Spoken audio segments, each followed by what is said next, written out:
Hey, good morning, everybody. Welcome back. Nathan Ivy with you. And of course, another beautiful day in the sun or the snow. So, if you live in the city of Cincinnati, of course, you know that we got hit with another round of snow. So, hopefully, you didn't have any issues traveling back and forth yesterday and/or this morning. I hope everybody is in good health and is safe out there. If you got to travel today, I hope that you are doing so in a very, very safe manner. Okay. So we'll get the show started here in just a couple of seconds. I'll say about 60 seconds. We'll get the show started. All right. 513-873-7134 is my number. Just want to give you a chance to like and in particular share today's show. Okay. So when you share the show, more people see it. On today's show, among other things, I didn't plan on talking about this. I was going to leave. I already hit Glue Girl. I talked about her maybe Monday or so. I hit her a little bit. Wasn't like a cover topic. But last night I read this article from USA Today, and it's compelled me to deliver a flow. And the flow goes something like this: Stop the pity party for Glue Girl. Did you know that the manufacturer of Glue Girl Glue Girl of Gorilla Glue is actually based in Ohio, actually based in the Cincinnati area? Yeah, I didn't know that. I'll tell you who and where in just a couple seconds. 513-873-7134. And the so-called king of smut, the king of smut. Are there any fans of smut out there this morning? You can be your natural born self on the Nathan Ivy Show. Men can be men. Are you a fan of smut? Think about it. The king of smut, Larry Flynt, has died. And there's a big connection between Larry Flynt and Cincinnati. There's a big connection between Larry Flynt and your First Amendment rights and the open expression of sexuality. And there's a connection between Larry Flynt and white supremacists. I'll tell you everything this morning, all right? So buckle up, stay close. It's the Nathan Ivy Show, Cincinnati's first daily digital talk show that focuses on the Black community and your morning destination for interesting conversation and the last honest place in Cincinnati media. All coming up in about 60 seconds. Please take this time to like and in particular share.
All right. Good morning, everybody.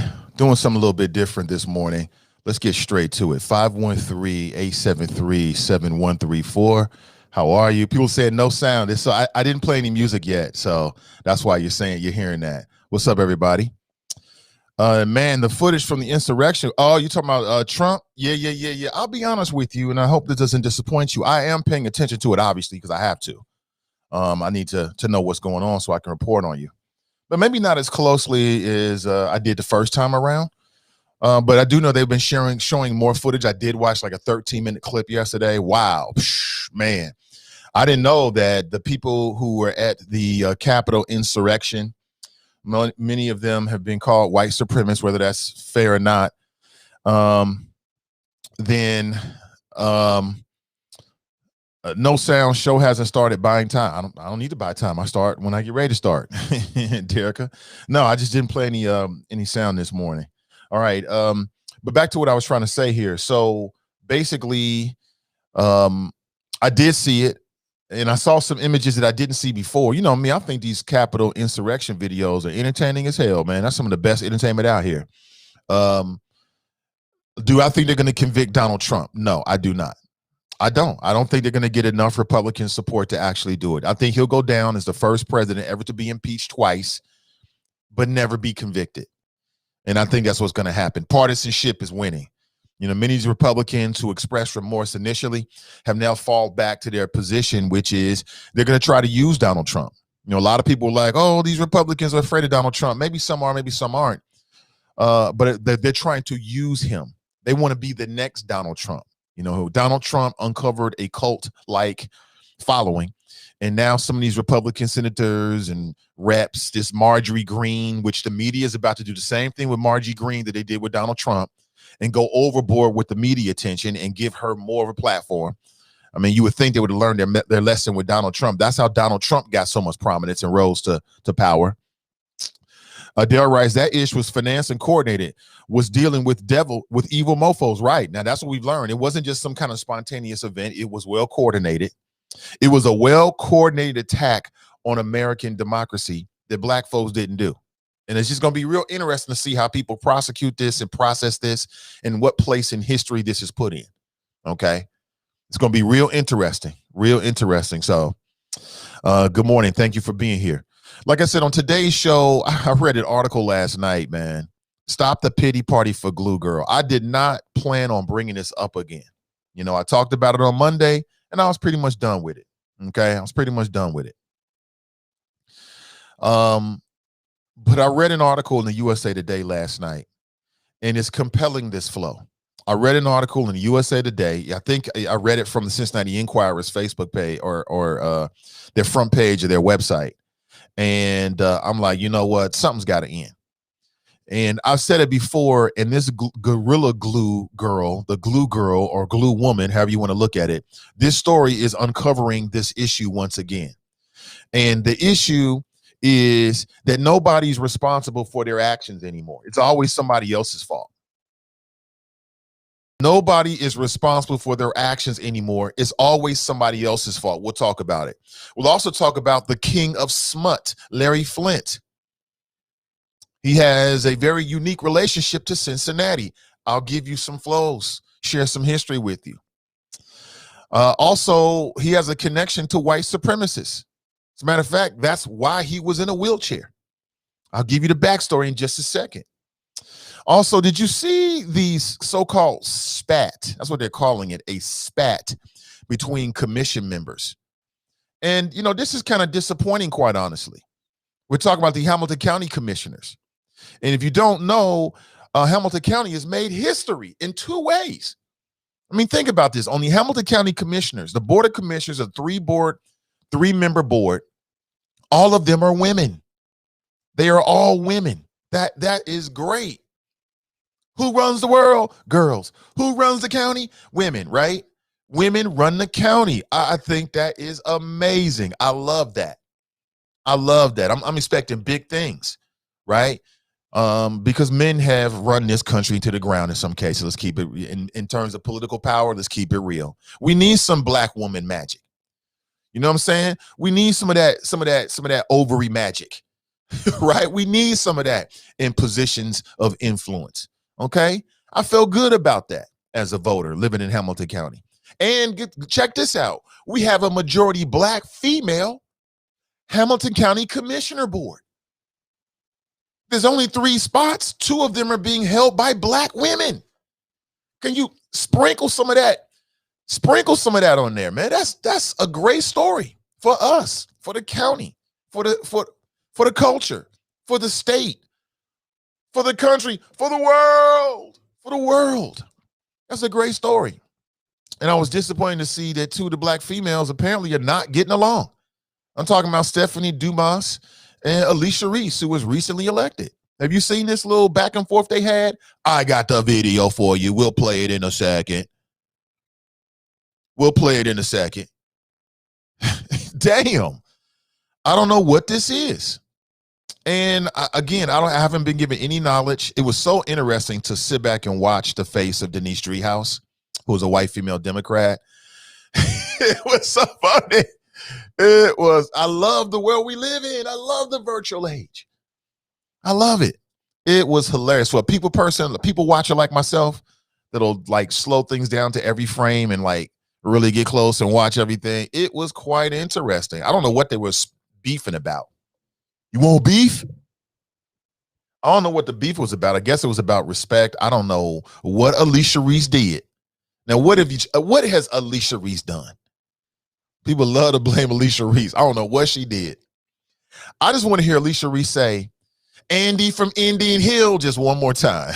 That's all I want. That's all I want. I want to hear her say, Andy from Indian Hill, one more time. That was hilarious. That was some good stuff, man. Of course, we talked to Andy from Indian Hill, remember? Didn't go well. It didn't go well. We never seen before. Andy from Indian Hill pops up. He's got $600,000 in campaign donations. So I don't know what I'm blaming Alicia Reese. I don't know why. I'm just blaming her. She must have done something to, and of course I'm joking when I say that, but she must have done something to Stephanie Summerall Dumas. But what's interesting is now I remember that before Alicia Reese got there, that there was something going on between Stephanie Summerall Dumas, her chief of staff, and then the staff of, was it even including Todd Portune? But I know it certainly included Denise Driehaus. So, you know, for me, if the same person keeps coming up in multiple, you know, messes or beefs or squabbles or spats, I'm like, are we now triangulating what the problem is? Who's the problem? Is it Stephanie Summerall Dumas or is it Alicia Reese? Who is the problem? Come on, ladies, everybody's watching. Stephanie Summerall Dumas and Alicia got to come together for the culture. Yeah, y'all got to, because everybody's watching. Everybody's watching. So we'll talk about that as well. I'll play that for you this morning, 513-873-7134. But let's talk about Glue Girl real quick. Let me get this out here because I want to set the record straight. And we need to stop the pity party. Don't try to turn this story into some kind of commentary about the plight of Black female hair. Don't do that. That's disrespectful to Black women. This story is not about the lack of availability of products to slick your hair back. This story is about one word and one word only. I'll say it again for the people in the back of the rooms of their own brains. This story is not about the lack of availability of Black hair care products for Black women. That is not what this story is about.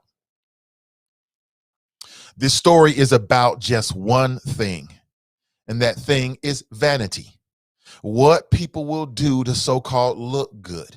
Like I told you before, I mean, because of the internet and the gram and TikTok and stereo and all these different things, we have never been so, as human beings individually, we have never been more caught up with ourselves as we are right now.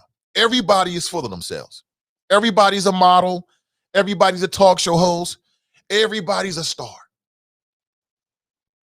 You're just one post away from being a star. We have never been more full of ourselves as human beings as we are right now. We literally have a global stage with social media, and we're seeing the byproducts of that.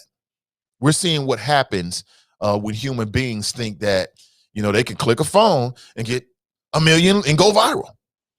This is not about the lack of availability of black hair care products for women. That is a real thing, right? Like black women and their hair in this culture, that's a real thing. That's not what this is. This is about vanity. I really couldn't figure out what the big deal was at first. Like at first I resisted the story, but you know me, I love that viralness. If it's viral, I love it.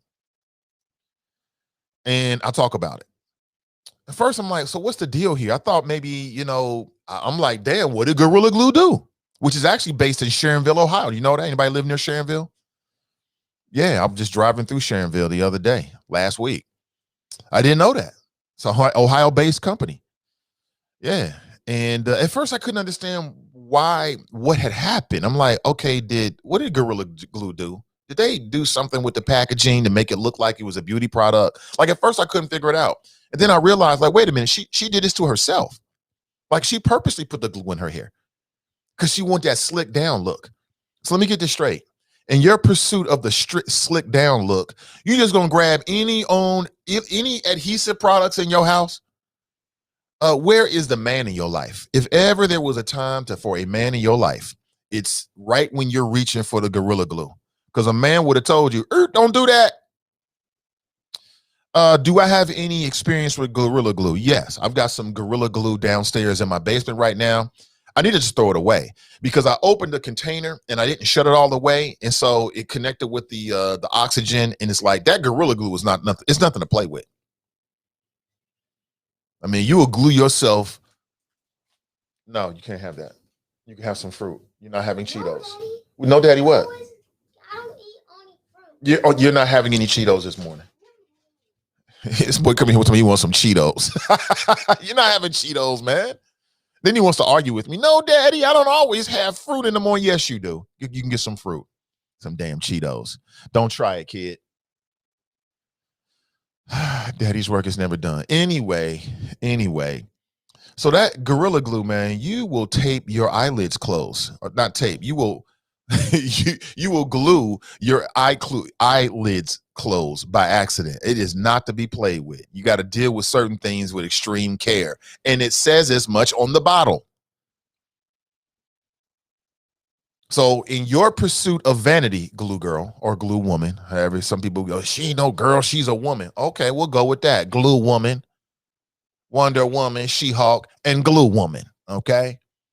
What's her superpower? To do amazingly dumb things. That's what this was. It was amazingly dumb. All in the pursuit of vanity so you can get that slick down look. This is not fruit. These are Cheez-Its. You're not eating Cheez-Its. Any kind of cracker you can't have. Here, take this back. Here, take this back. Little boy, come get this. Daddy's working. Daddy's working. I love you. He said, no, you don't. I said he can't have any Cheetos. He comes in here with some Cheez-Its. That's kids for. They're going to try you. Oh, yeah. I know I'm doing a little show. You know what I'm saying? That's all I do is put food on the table. No big deal. This don't matter. That's secondary to anything he wants. Haven't you figured that out by now? And he didn't say this good morning. He mad at everybody now. He mad at you now. Because Daddy won't give him Cheez-Its and or Cheetos. But it is what it is. But where was I? So let me access those files. Okay, I got it. So essentially, this is not a story about Gorilla Glue. I don't blame them at all.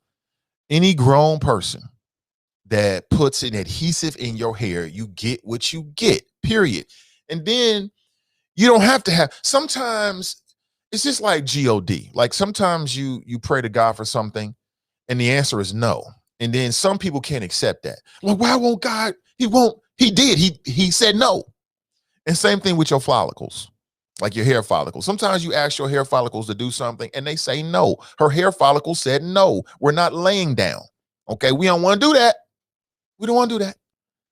But that wasn't good enough for Glue Woman. Oh, no. I'm going to make you lay down. And I think that she got the desired look. She wanted that slick down look. From what I saw, it was pretty slick. I mean, if you're going for the slick down look, I mean, she did a damn good job. So number one, pat yourself on the back, Glue Woman, because you did a good job. I mean, you got the baby hairs and everything. And guess what? It was semi-permanent. And then I think people are running scams. I think I read somebody posted in Friends who like the Nathan Ivy Show. It's a Facebook group. Somebody posted that the doctors charge her like $12,000. It don't cost no damn $12,000 to get no damn glue out of your hair. 12 G's? Get the hell out of here. I ain't spending, I'm just going to have glue. 12 G's? Man, listen, you better get on the internet and figure it out. Get your science on, get your chemistry on, and figure out what liquids you need to put together to figure it out. You better get you some beakers and some petri dishes or something like that and try to figure it out. 12 G's to remove some glue? Hell no. The glue stays for 12 G's. Angela Wright, she got what she wanted. She got what she wanted. This is the desired look she was going for. And, that's what ladies want to do. And again, I'm not trying to judge this woman in particular. I don't want to judge her as an individual, but looking at her, I can tell that she's somebody that's really, really caught up in how they look. And we should all be caught up in how we look. I mean, appearance matters. First impressions matter. I care about how I look. Can't you tell? Yeah. You know what I'm saying? I try to make sure I look presentable when I get in front of people. That matters to me, right? But I'm not going overboard. That's like, from a man's perspective, I was looking at some parallels. That's like, I'm trying to get the edges really, really sharp, and my clippers just ain't doing it. Damn it. So I'm going to go get a razor blade, and I'm just going to by myself just sculpt it. Oops, my bad. I cut myself to the white meat. And then I'm going to sue the razor blade people. No. That would be my fault. I don't blame Gorilla Glue at all. I don't blame anybody but her. This is not about the plight of Black women in their hair. This is about vanity. This is about what people will do in these extraordinary times to look a certain way, to get how all the baby hair is laying down. Who cares about that? She got what she wanted. She got what she wanted. Get it.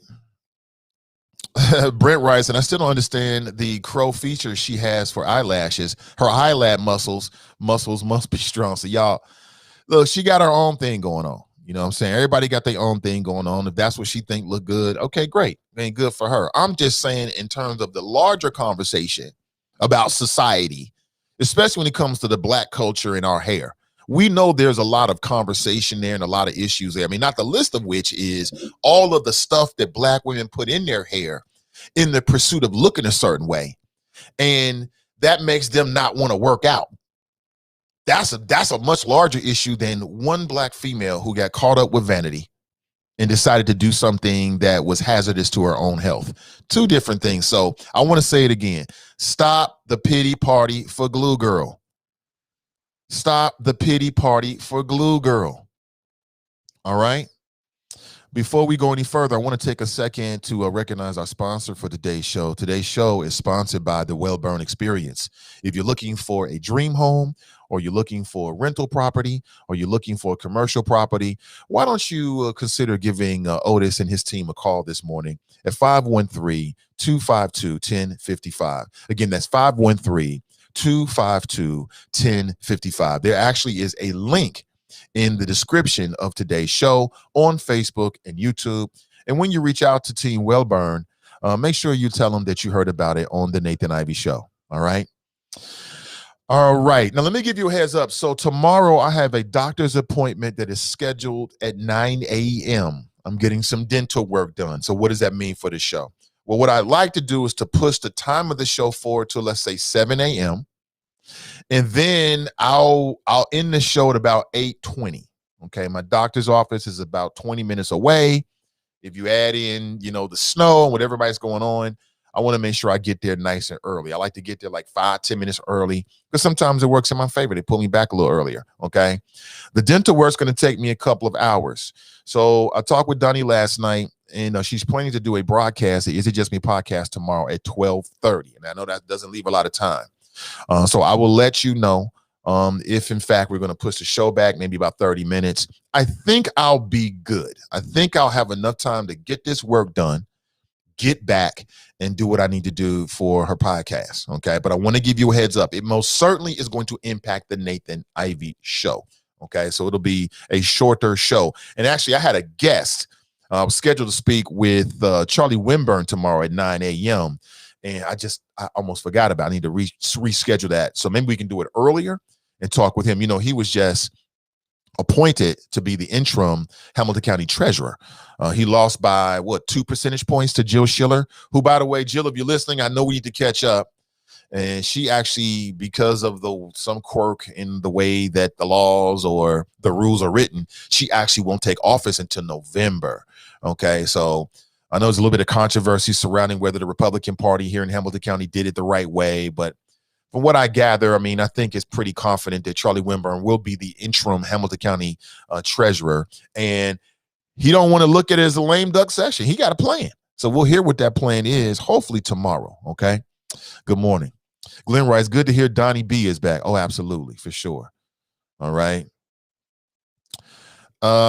Please check on Gragson to make sure Lincoln did not whoop your ass yesterday like you said he was. Yeah, Gragson's trying to make a big deal about that with Lincoln. I think he should leave Lincoln alone in terms of what he decided to do with his signature for PG Sittenfeld. You know what I'm saying? Like I said about Gragson, you didn't drop your allegiances with Smitherman, even though he turned his back on the black community.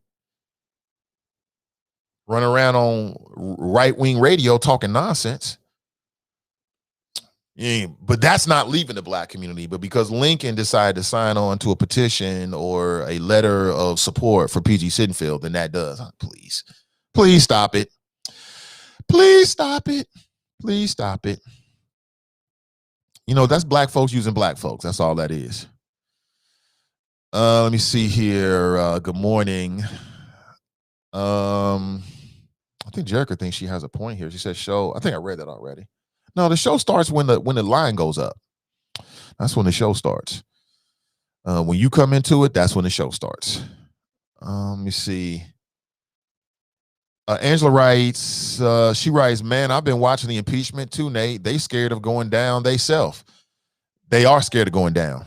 Yeah, I mean, the reality is that if it was all about the right thing and the wrong thing, Trump would be held accountable more harshly, and so would a lot of his Republican support. They should all be held more accountable. You know what happened to Lou Dobbs? Lou Dobbs got taken off of Fox Business Channel because Fox Business Channel, they got hit with like a $2 billion lawsuit. And at the time, Lou Dobbs had the highest rated show on the Fox Business Channel. And I used to watch Lou Dobbs back in the day, back when he had sense. He had a decent show. But something about Trump and the Trumpians brought the worst out of him. And so now he's sitting on the air peddling conspiracy theories on Fox Business Channel. And so he should be held accountable. It matters what you say when you get behind a microphone. It matters. You choose your words carefully. Choose your words carefully. You know what I'm saying? You want to slander. It was a business called Dominion. They were all slandering Dominion. Those are the people that create the voting machines. So when you go in to vote, that machine more than likely was created by Dominion. They don't control it. They just created it. And then it's up to the local election boards to make decisions. And they've got redundancies that double check and in some cases triple check the authenticity of the vote, which they did. But because Trump, the cult leader, the Republican Pied Piper, the narcissist in chief, because he couldn't accept that he lost, and he lost because he was a bad first-term president. He was trash. Trump was trash. When he came to COVID, he was trash. He shot himself in the foot like Glue Girl. And then he wants to complain about it and claim that the election was stolen. Everybody saw him doing it. But again, this was the same dude that when he won, he claimed that there was election fraud because he lost a popular vote. So I don't understand why anybody would take him seriously. I stopped taking Trump seriously before he got in office. That's why I didn't vote for him. That's why I made sure I got out and I voted for Hillary. Yes, I'll tell you, I voted for Hillary because I could see that Trump was going to do exactly what he did. Cause a whole bunch of chaos, represent for wealthy people and corporations, do whatever he could through regulations to F up the world and the environment, and ultimately do nothing for the black folks. And that's what he did. So I wasn't surprised. That's why I vote. That's why I voted against this fool. You know what I'm saying? It's real simple. So no, all these lies.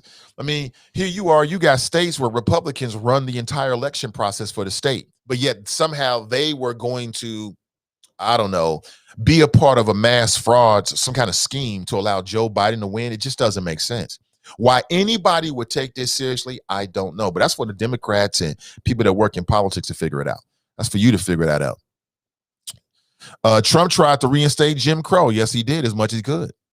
They called Trumplicans, Nate, LOL, right. Callie writes, Nicole TNT, you do know that there is a Gorilla Glue hair products. She has a right to sue. There should have been a disclaimer. Oh, okay. Let me see here. You teaching me something here, Callie. Hold on. Okay. Let me see here. Let me see. There are Gorilla Glue hair products. Let me check this out right here.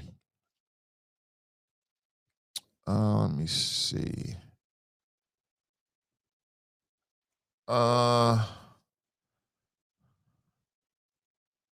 Gorilla Glue.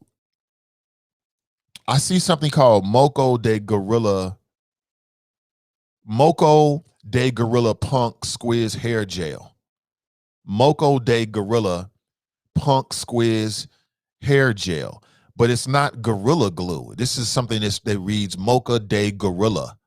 I said, the hell. It's a holding gel, Mocha de Gorilla. Let me see here. Let me see. Is it the same people that manufacture Gorilla Glue, or is this a different product? To me, and again, I'm just looking at it for the first time, and thank you, Callie, for bringing this up, because this does add to the conversation now. So now, if she thought that she was buying Mocha de Gorilla, I can give her a little bit more space. I can give her some more room. I'm gonna let sis breathe a little bit more. Okay. So maybe she thought she was buying Mocha de Gorilla. Okay, let me see. Yeah, it says Mocha de. Have you seen this? Hold on, let me put it on the screen here. I'll put it on the screen for you. You can check it out for yourself. It's called Mocha de Gorilla. And in no way am I trying to promote this product, because I don't know these folks. Look at that. That's Mocha de Gorilla Gel. Hey, what's up, Jeff? Thanks for the friend request, man. Come on in, fam. All are welcome. Please like and share today's show. Mocha de Gorilla. That's what it's called. See it right there? Let me see if I can get a little closer for you. Is that a little better for you? Can you see that? Yeah, I think it is. So Mocha de Gorilla, Mocha de Gorilla Gel. And I don't know if this is just made by the same folks. Let me look at view product details. Let me see if I can tell. Gorilla Gel by Natural Labs. Now you can create any hairstyle that you can imagine with Gorilla Snot Gel Punk Indestructible. Okay. So maybe, okay. So that gives us a little bit more of an understanding. So maybe Gorilla Girl, I only call her that because it's what the internet calls her. No way do I mean to disrespect this sister. But maybe Gorilla Girl thought that she was grabbing Mocha de Gorilla Snot Gel. Okay. But if I look at it like, well, let me make this analogy. So when you go to the store, here's one thing I've learned within the last year or two, and maybe you already knew this, but I just learned within the last year or two, is that there's all eggs, EGGS, eggs that comes from chickens are not the same. You do know that, right?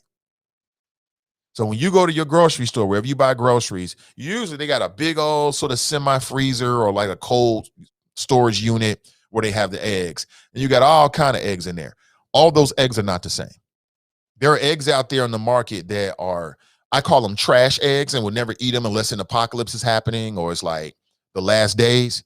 And then you've got your higher quality, which is what I purchase now, right?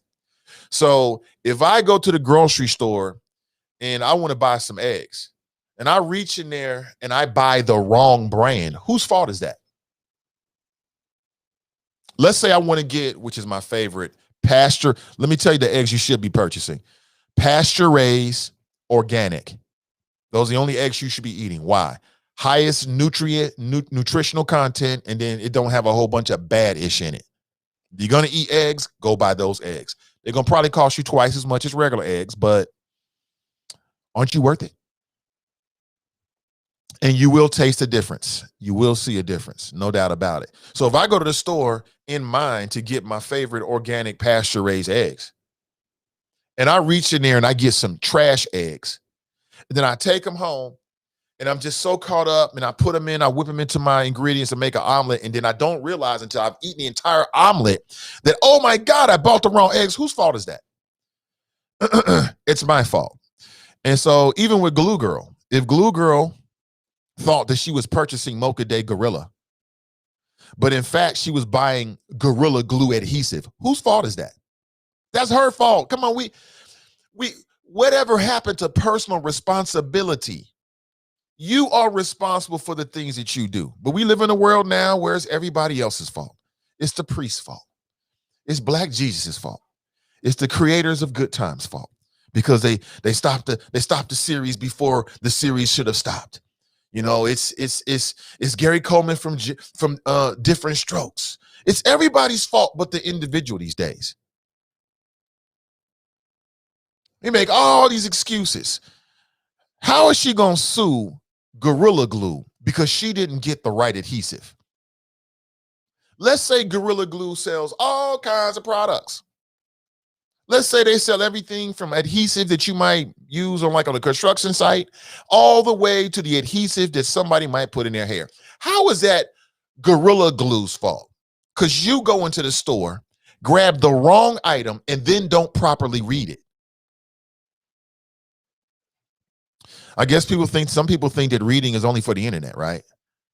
No, that's your fault. Tiff Rice, she said in an interview that she thought she knew it was glue and thought she would be able to wash it out once she got home, but that wasn't the case. Right, Tiff. That was my understanding. She admitted, and I give her props for that, kind of. That she thought she was going to wash it out.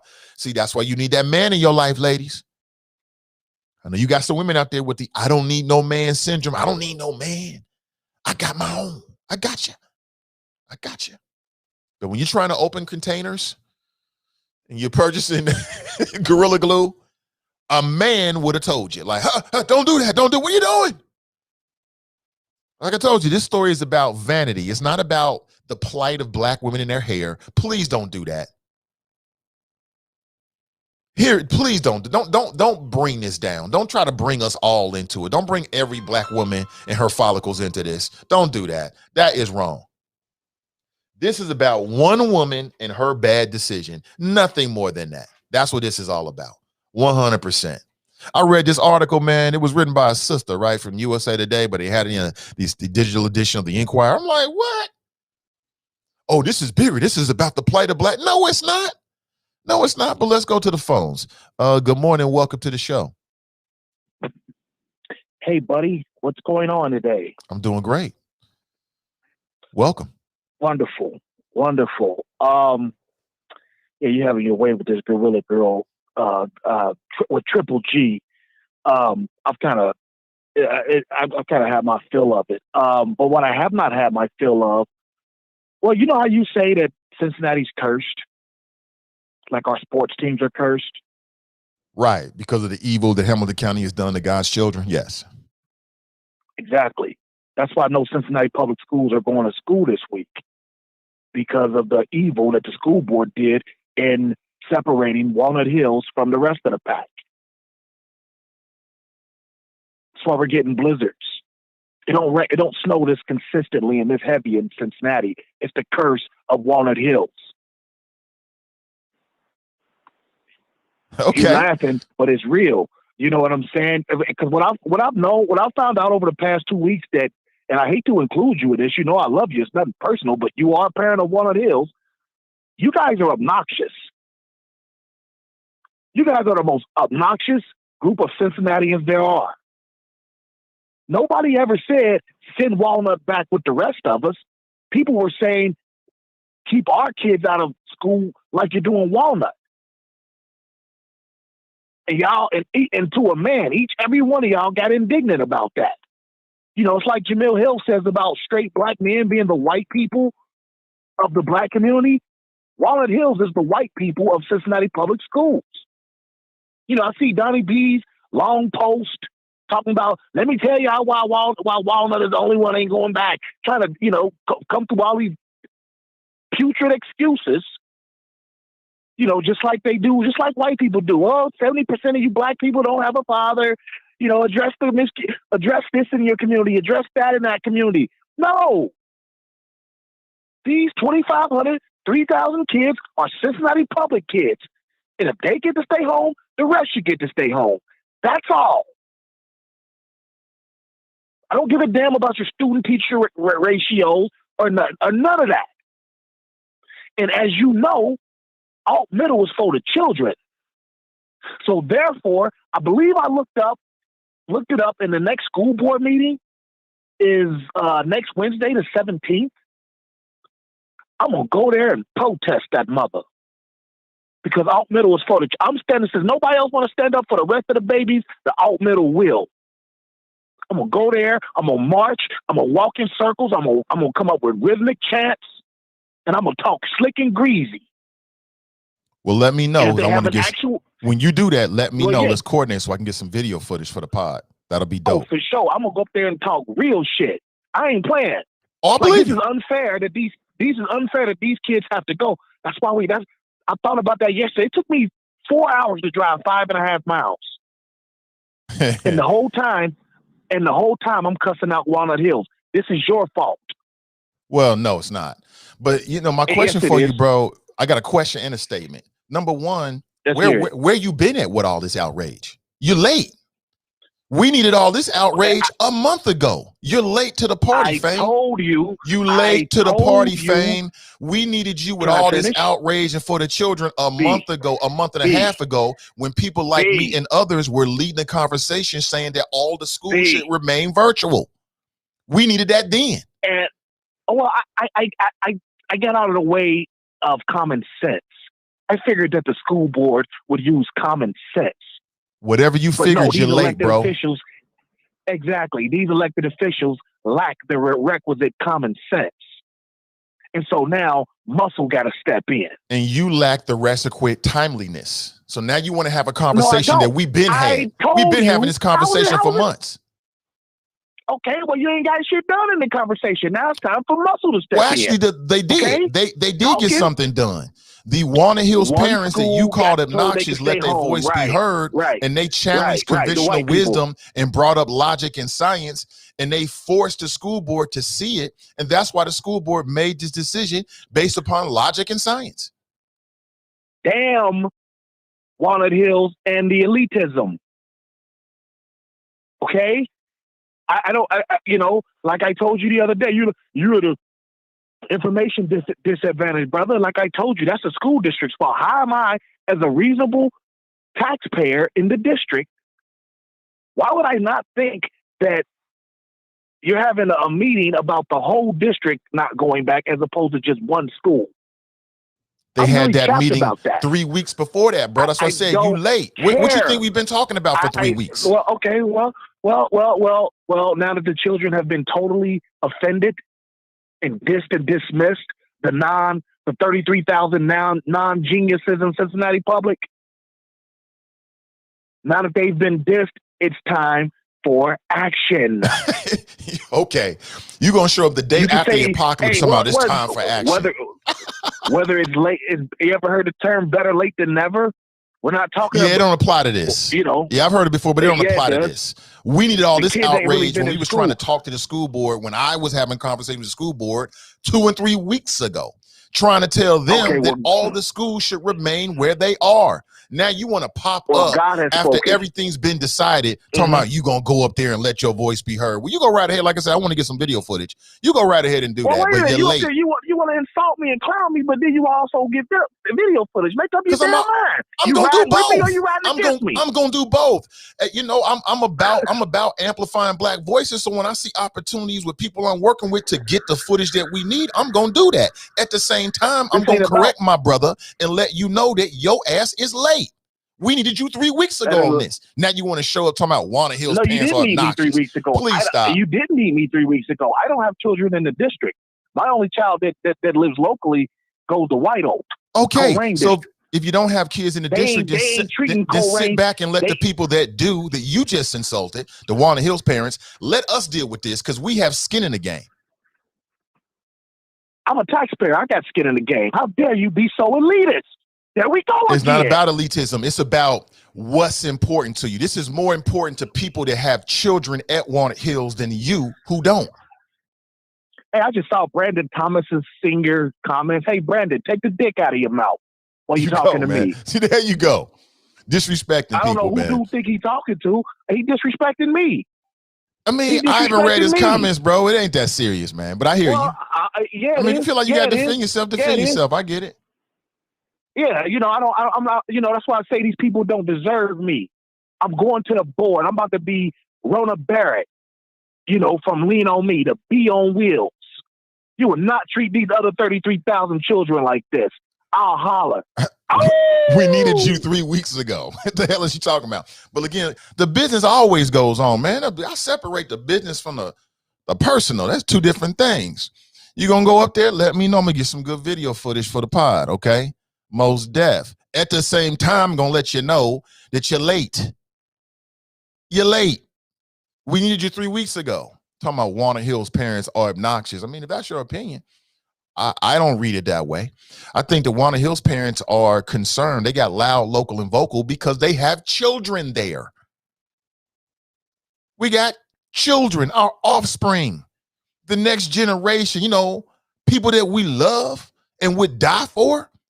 That's why. This ain't because of some elite. It's because we have people that we love more than we love ourselves there. And we see some dumb ish about to happen, we gonna form Voltron. But I'm consistent. I'll say it again. I don't blame the administration per se, because I kind of feel like they're just kind of doing what the board directs them to do. I blame the board. All of this confusion, all of this outrage, all of these double standards that people are talking about, blame the school board. You don't blame the parents. The parents want the best for their children. Blame the school board for their messed up messaging, going back and forth, not really thinking about safety, talking about a whole bunch of dumb ish. Look, we had the conversation. We were ground zero for those conversations. We talked to every board member except for one. And the majority of them sounded like they was on some dumb ish, period. Good people, smart, intelligent people, but their logic in this left a lot to be desired. And it got exposed when it came to that decision. And the reason why it was a big deal is because we had board members that called into this show and confessed that they had reservations about a plan that they voted for. You don't do something like that in the middle of a pandemic and think you're not going to get a response from parents. I don't care what parents, what school. And again, people, we had this conversation yesterday. People try to, you don't even go, you ain't been in Walnut Hills in 20 years, but you're going to tell me what's going on today. Had this conversation yesterday about whether it was, what was the word? I think the privilege. Well, I think there's a prestige. I think people are getting mixed up with prestige and privilege. But like I told you yesterday, you know what I'm saying? And I stand by that. I blame the board. That's who I blame for all of these tempers and people feeling like there's like the double standard and you're treating Walnut Hills differently. Had they kept it all virtual, we wouldn't be having this conversation. They had an option to do that. And these mofos was talking about some Duke University studies. Talking about there was a survey sent home in November, and we only got 80% response back. I blame them. They should have made a better decision for the entire district, but they did not. So it's causing confusion. Now I understand the confusion. Like people are like, well, why is Walnut Hills differently? Blame the board. That's who you point your finger at. That's why I'm pointing my finger at. I'm pointing right at you, Mr. and Mrs. Board Member. You should have thought this all the way through, but you didn't. I don't know what you was thinking of. You should have asked the parents, but you didn't. You should have talked with the teachers union, but you didn't. Instead, you're talking about CDC and what they're doing in Wisconsin and North Carolina, huh?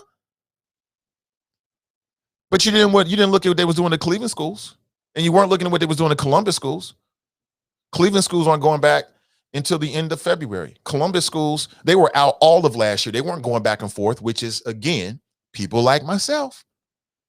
We're telling you last year, why go back and forth? Just make a decision based upon health and ride it out until we can, the coast is clear. But no, social emotional well-being, right? That's the nonsense. Then when you ask them to show you the data, well, I don't have any data. We just know. What? So your outrage is mixed place.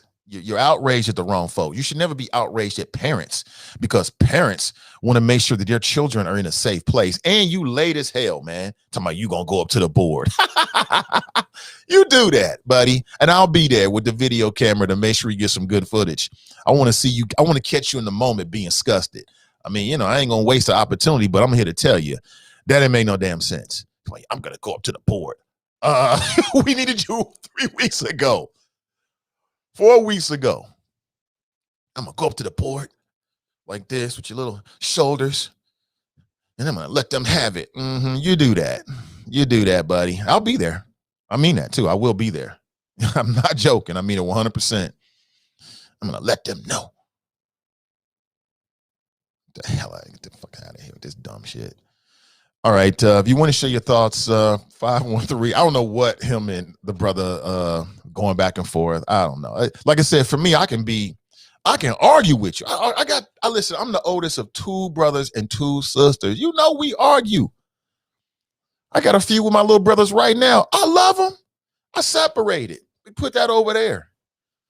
You know what I'm saying? We can always disagree, and we might disagree vehemently. It might get heated. Cool. But we ain't got to be disrespectful. That's what I would say. Yeah, I'm not going to do that. Let me see. Brandon writes, choppers, I think he means flex with the muscles. So, listen, we got enough problems as a black community. It is not with one another. That is not our issue. That is not our issue. Good morning to you. I think I'll leave that up. I'll leave the chat up. Just let it scroll through naturally on the show this morning. That way you can read what people are saying. I don't want you to flex your muscles either, brother.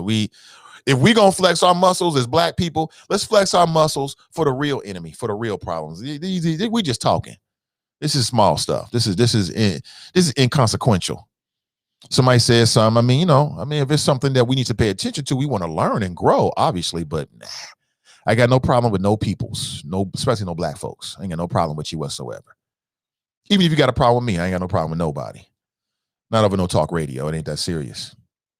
Hold on, I'm getting a message here. Hey, what's up, Kenny? Update on the Gorilla Glue saga. Man, she was on Entertainment. Hey, thank you, Kenny. Appreciate you, man. Yeah, she was on. She's making all the rounds. Everybody's been talking about her. I know that Midday Juice today, Ask Ashley is planning on talking about it. I know Donnie B's. Everyone's been talking about it. And then as black females, I'll be interested in hearing what their take is. I'm a black man. My hair is a little bit different. You know what I'm saying? Let me see. Robert Anthony writes, leave the chat up. I love it. Okay, I think I will then, brother. Brandon writes, I'm sorry I hurt your feelings, fam. See, there it is. We're making up. Speaking of hurting feelings, man, damn. Let me tell you something that happened to me the other day. This happened just yesterday. It's a true story. So yesterday I get a knock on the door, which is rare because we don't let people come to the house right now. My family don't even come to the house, knocking on the door unannounced, because I'm not opening the door without a mask on, looking through the floor, maybe have a little something behind me just to make sure. You never know. People knock on your door and try to do some funny-ish. We both going to hell today, right? But anyway, somebody knocked on the door. It was late last night, right? After the snow and everything. It was my neighbor from across the street. My neighbor from across the street knocked on my door this morning.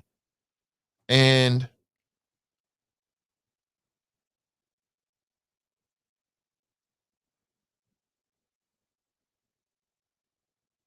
oh, okay. Oh, I don't want no problems. Okay. Oh, most def cast. I definitely hit it up. Really? Okay. I'll resend it then. I definitely sent it. And I was wondering why I didn't get a response. Okay. Most def. Okay. Good morning to everybody. So I got a knock on the door last night.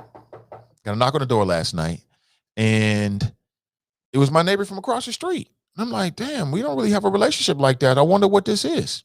Now, at the same time, my daughter shoots down the stairs. She's like, Dad, somebody knocked on the door. She starts to explain to me that right across the street from me, there's a house, and somebody during the snowstorm parked right in front of their driveway. Now, could you imagine that?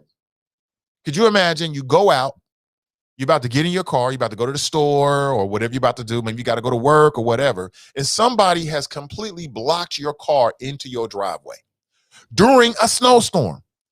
So, I didn't open the door. I just was talking to him through the window. He was on a porch. He was asking me, did I know who it was? I'm like, nah, I don't know who it is. My daughter, I guess she was in the window or whatever. She's like, well, I saw the people, they parked the car right in front of his driveway and then walked down the street. And I'm thinking to myself, how unneighborly is that? You're going to park your car, block somebody's driveway, and then just leave it that way? So dude was pissed. He was super pissed. So he was knocking on doors up and down the street trying to figure out it was. I didn't know what to tell him. I didn't see it. My daughter did, but she didn't really see where they went to. He was pissed. She said she could hear him cursing from across the street because I guess he has somewhere to go.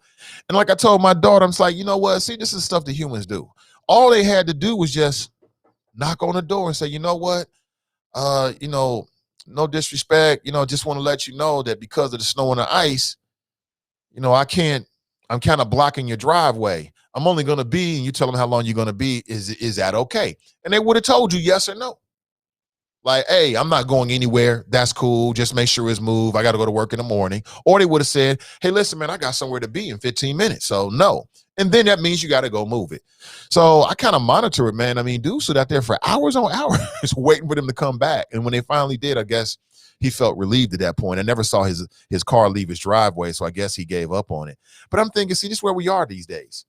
How damn disrespectful can you be? And all it takes is just to knock on the door and say, hey, neighbor, because of the ice, my car slid down in front, and I tried to back it up, but it won't back up. What? We don't do that with one another anymore. We just gonna do what we want to do. And like I told my daughter, I was trying to use as a teaching opportunity. Like I told her, I said, listen, there's a way you do things. And I told her, all you had to do is knock on the door. And they would have told you, it's okay or it's not. And then you have to respond to it. But we live in a world where people are completely caught up with themselves.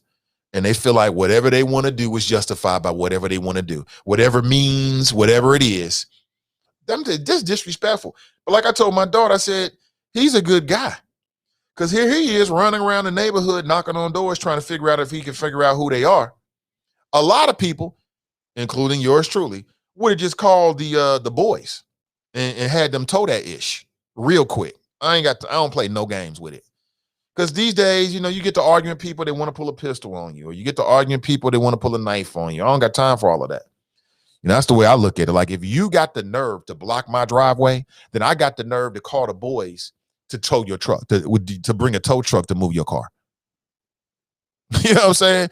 You think I'm going to be knocking on doors during a snowstorm? Like, it was coming down. He's going up and down the street, knocking on doors, trying to figure out. Good guy.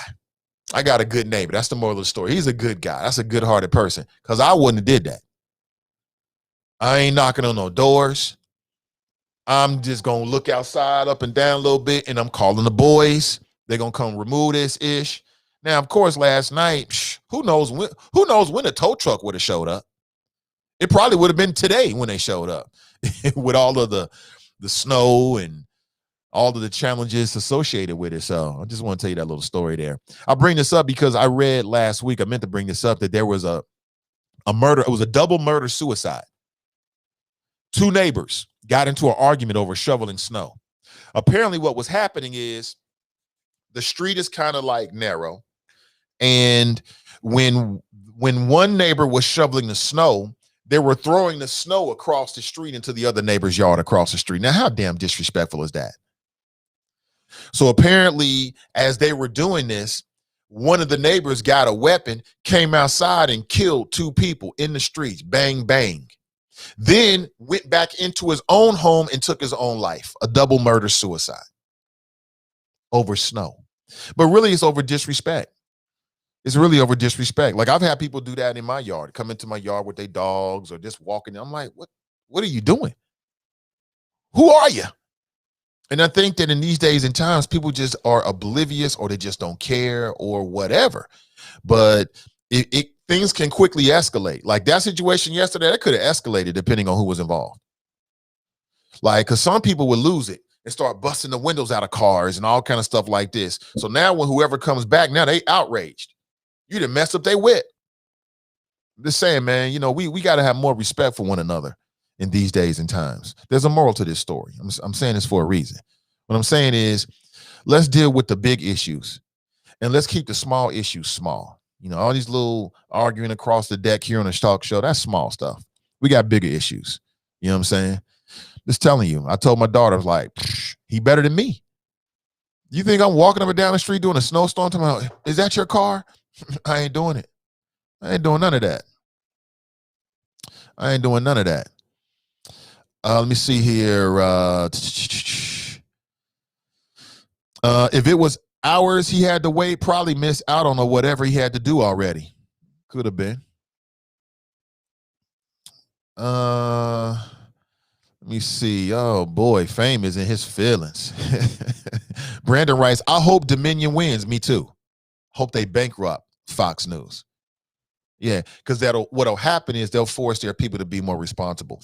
And I have no tears for Lou Dobbs. Number one, his show was whack. It was like, you're supposed to be Fox Business. You ain't here talking conspiracy theories on some wacky-ish with no evidence, man. Can you give me some recommendations on what stocks to buy? Can you talk about the latest trends, the latest IPOs, the latest startups?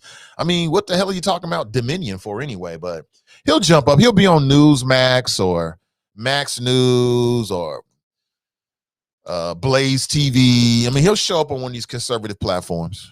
You know what I'm saying? He's made a name for himself as a Trump actor or Trump TV or whatever's coming next. Callie writes, you do know that there is a Gorilla Glue hair product. She has a right to sue. There should have been a disclaimer. Hey, Callie, can you post a link? Because what I found, and again, thank you for the information. What I found is that there is it's not Gorilla Glue, but it's like Mocha de Gorilla. And I don't know why gorilla. I guess because gorillas are strong or something. I mean, can it be alligator spray or so? I don't know. But anyway, Sasquatch spray, Bigfoot spray. Why gorilla? I don't know. Can it be called like The Rock, right? You got a picture of Dwayne Johnson, but it'll hold your hair rock hard or something. Again, I'm spitballing here. Use these ideas if you want to. But again, I still blame her, Callie.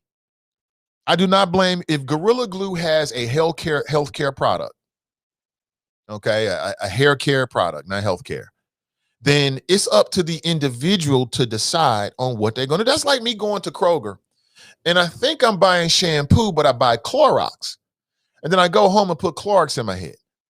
And then secondly, she knew, Callie, she said she knew she was putting Gorilla Glue in her head. She thought she could wash it out. So this story is not about manufacturing labels. It's not about the lack of diversity in healthcare products, which I would say today there's more of a choice than ever before, quite honestly. You got a lot of Black-owned natural products. There's all kind of products out here. This is about one woman's vanity. And let me show you a picture of the woman. Her, right there. It's about her vanity right there. It's about her desire to be vain, her desire to control her hair follicles.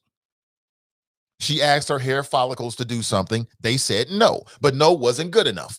Oh, no, I'm going to make you. And it worked. She should be happy. It worked. It worked. Look, she got all the baby hair. She got every hair on her head to bow to her demand by using Gorilla Glue. She should be happy. She should be happy. And she should have read the fine print. She should have read the fine print, period. Simple as that. Hey, listen, if you're getting up right now and about to start your morning commute, just be careful out there. The roads are pretty slick. We got a call from CPS saying everybody's going to remain virtual today. That was an interesting point you did make, even though you were late as hell with it. That's an interesting flow you had, though, Fame, about how God is punishing Cincinnati because of the school board's decision. Maybe so. I would think that GOD has other things to deal with, but maybe so. Maybe so. So very slick road conditions out there. I actually got caught in it yesterday for about an hour in the Coreyville area, and it was a pain. It was a big pain. I mean, you talking about going slow. We talking about going real slow. Very, very much slow. Very much so. But it is kind of interesting that here we are doing a pandemic. And and the school board makes its decision, but then now nobody's in school this week because of the snow. So, I mean, things happen for a reason. Lala writes, no, it's Gorilla Snot, and that is what it's called. Right, that's what it's called, not glue. Listen, let's stop trying to blame other people. This is her fault, period. Nobody else is to blame. We do that too much. Marcia writes, regardless, she should have read the back of the product. Right, you read the back of the product. Damn. Anthony writes, Fame, Rothstein, you can be my enemy, but I'm not an enemy to any of my fans. I know you just want attention. I love all my fans. Oh, you hit him with that? You gonna fan him? Is Fame in here still kicking up dust, man? He's in his feelings this morning. Brandon writes, no space, Nate. Them products are nothing alike. Stupidity cannot be validated. You're right about that, sir. You're right about that. You're right. You're right. That's on you. Hold up here. I want to talk about what happened with the commissioners. Okay. I want you to hear this. Now I'm gonna be honest with you. It's about 5 minutes long, but and I'm not sure I'll play all of it for you, but I want to bring this up. I think it's important. Hold on, we get a call real quick. Let's take the phone call. And then we'll get to what happened with Alicia Reese and Stephanie Dumas Summerall. We'll talk about it in a second. Good morning. Welcome to the show. Hey, Nathan, what's happening, man? It's Tony. Hey, what's up, Tony? Everything is good, brother. Welcome to the show. Yes, sir. Yeah, as you know, I catch your show kind of, in the later evenings.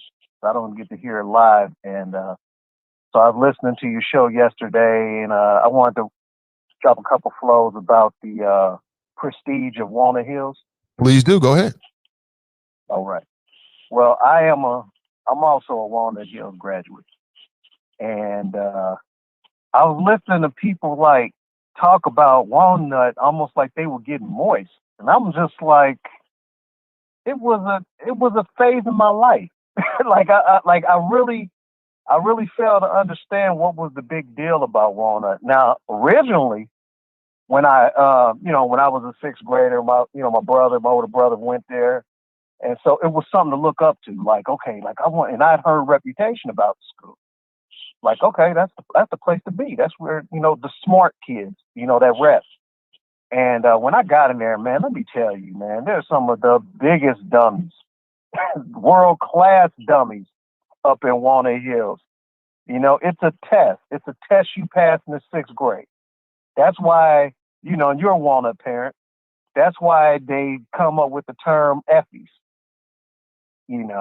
for seventh graders and E-flats for eighth graders, because that transition to seventh and eighth grade, that it determines whether or not, the kids are going to be able to handle Latin or not.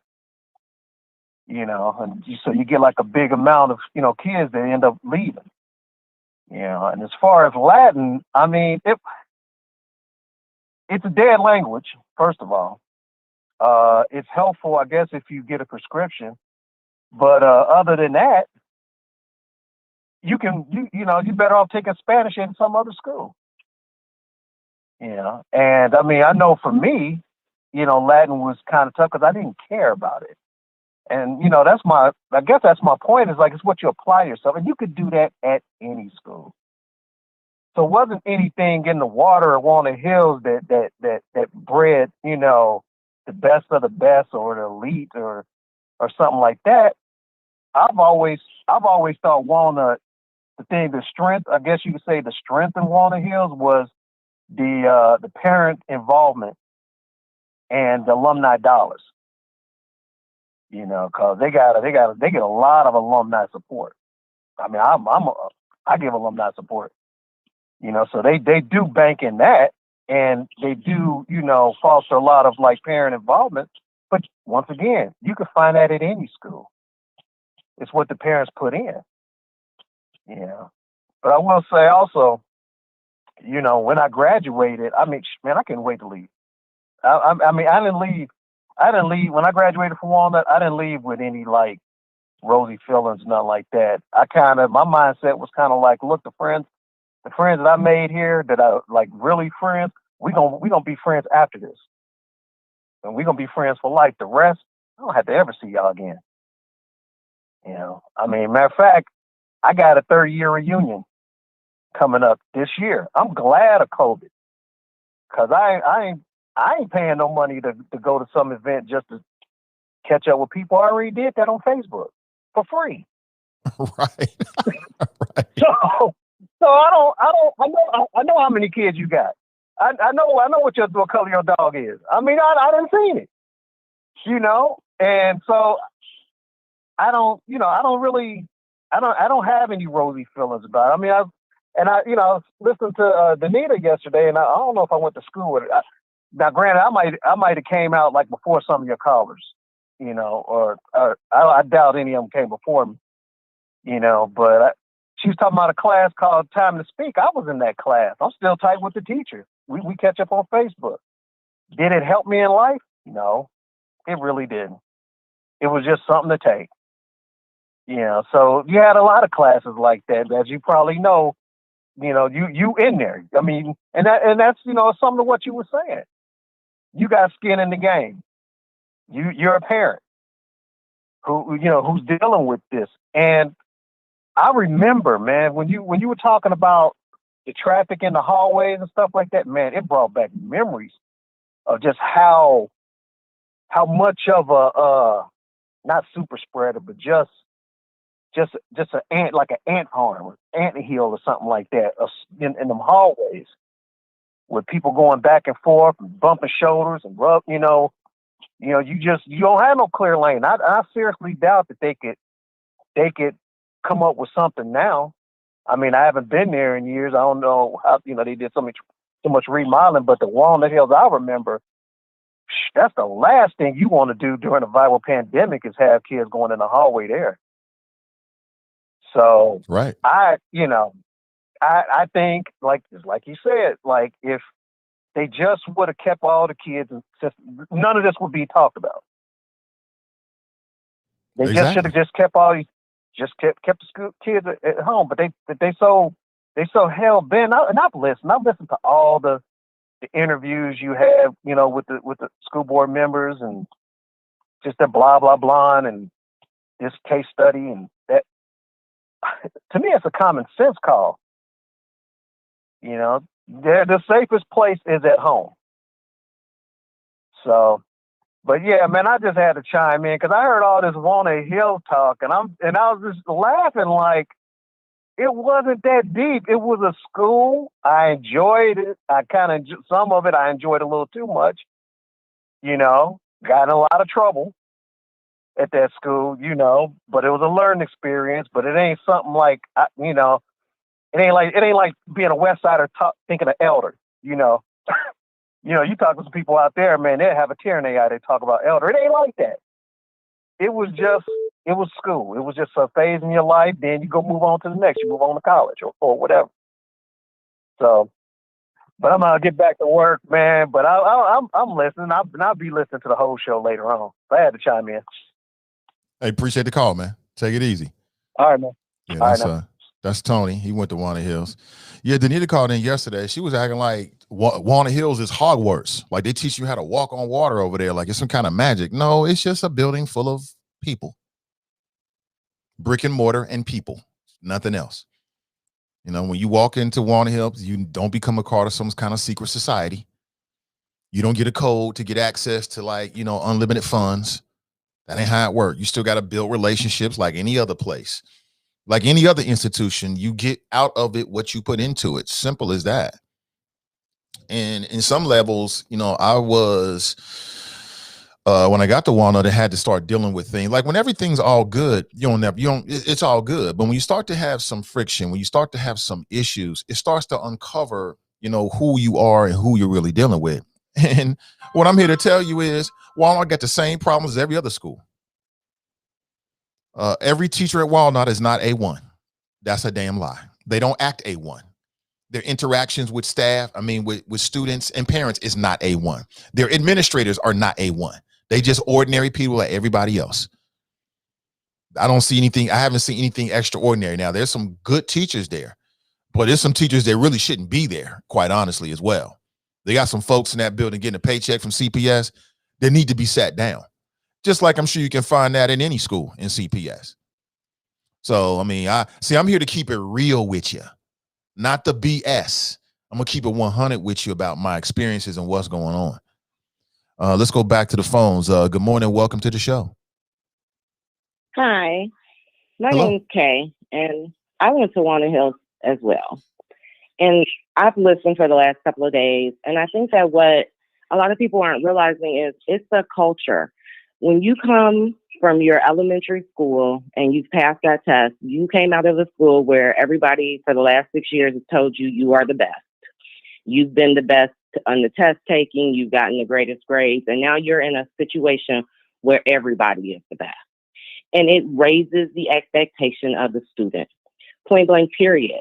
It was like when I went there, and it's been some years, I realized like, oh, I'm not the best in this class, so I got to do more. And it does change the student over time. And it is true. You come in as a 7th grader, and by the time you in the 9th grade, half of the students that came in with you are already gone because either they didn't want to do the work or it wasn't the right structure for them. No judgment on it. But what I will say is this. I got 4 kids. They didn't go to Walnut Hills, and there is a difference in the preparation for college. Point is that they have a structure in there that gets you ready for college that I didn't see for my son or my daughters. Not that they weren't successful, because they were, but I found that when my kids were in Fairfield schools, and I was just like, they haven't started talking to you about this. They haven't prepped you for that. I knew, at least for me, coming out of Walnut Hills made me better equipped to get my children ready from a different school district. And I can't, as the other college said, I couldn't even imagine sending my kids back in that building during the pandemic. You couldn't get through. Everybody is cutting one way or another. It is tight. And there is a reason why Walnut Hills should be considered differently, because the number of students in that building. And although they've done renovations, the main building, I remember the main hallway. And you avoided it at all costs as a student. If you only have so many minutes to get to your next class. Now, do I think CPS should be at home? Absolutely. Everywhere. Did I opt for my children to be at home? Yep. They in virtual. And they'll stay that way because it's the only smart decision to make. I'm appalled that CPS has made the decision, but I'm glad that they decided to keep Walnut Hills home. Thank you so much for the call. I appreciate it. Right. Yeah, most def. Yeah, I mean, again, I blame the board. I can understand how if you're a member of the public and you're on the outside looking in and you're going to say, oh, they treat Walnut different, but it's about science. It's about just the science of the building and the ratio, the way that COVID is spread. People are trying to make it seem like, oh, it's because of the prestige and the privilege. They're going to treat those kids differently. That might be somebody's decision making on the board. Maybe. Again, the board was all set to send to remain with their plan, which wouldn't have happened, by the way, because of the snow. I guess GOD went to Walnut Hills too, huh? But it was about science. But I mean, all of this confusion, I blame the board. They should have made a better decision. You know, and I fault them for the way they made their decision. They made their decision while denying the input from the public. These board members arrived at this conclusion, and they didn't want to hear what the parents had to say. They didn't want to hear what you had, because if they did, they could have used POSSUP. They sending me all kind of POSSUP messages. That's like a text messaging system about all these little other things. But when it comes to making a big decision about whether you should go back to school during the pandemic, then you don't want parent involvement. We've had one board member say that that was Eve Bolton, said that she wouldn't trust a parent survey. Huh? You don't trust a parent survey, Eve Bolton, because it's not going to hit enough of the parents. But you do listen to and you are persuaded by half a dozen emails you get from parents. Huh? So, I mean, listen, they were put in that position to make a decision, but how you make your decision, I think, and how you arrive at that decision, and then how you do your job during an emergency says something about you. And it uncovered that we got some weak links on the board, period. across the board. It's just my opinion. You know, my friends on the board, we cool. They listen to the show. That's great. This is how I feel about it. I'm just speaking for myself. That this situation uncovers some weak links on the Cincinnati Public School Board. And just like with Trump, sometimes you don't get a chance to really, I knew this before that with Trump, but COVID-19 exposed just how weak as a leader Trump really was. And COVID-19 has exposed just how some of these board members view their role and their relationship during a crisis to parents and a community. And there's no other way to look at it. Now, they made the decision. So that's their decision. But I'm faulting you on how you arrive at your decision and the efforts that you make to interact with the people that you're supposed to be serving. And if it wasn't for Mike Murawski, they wouldn't even be voted on this stuff because nobody else was going to bring it up. Just think about that. They would have said the War on the Hills. Again, for me, they should have all stayed virtual. I feel like a broken record now. I think I've made that point. Let's go back to the phones. Enough of me, more of you, right? Good morning. Welcome to the show. What's going on, Nate? How you doing, man? Good morning. I'm doing great, Glenn. Welcome. Hey, man, I hesitate to get involved in this topic because I think the last time we spoke, you mentioned to me, I think you said that CPS was 3 times as big as the Mason City School District, and they're actually on a 2-hour delay today. My son actually just left about 15 minutes ago. Normally he's out there about 7:19 in the morning.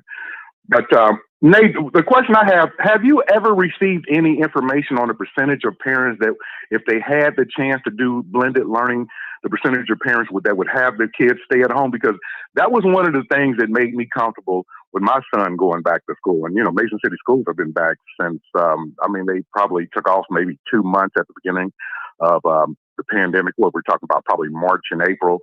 And then they were able to get their restrictions and the COVID protections together and have the kids come back.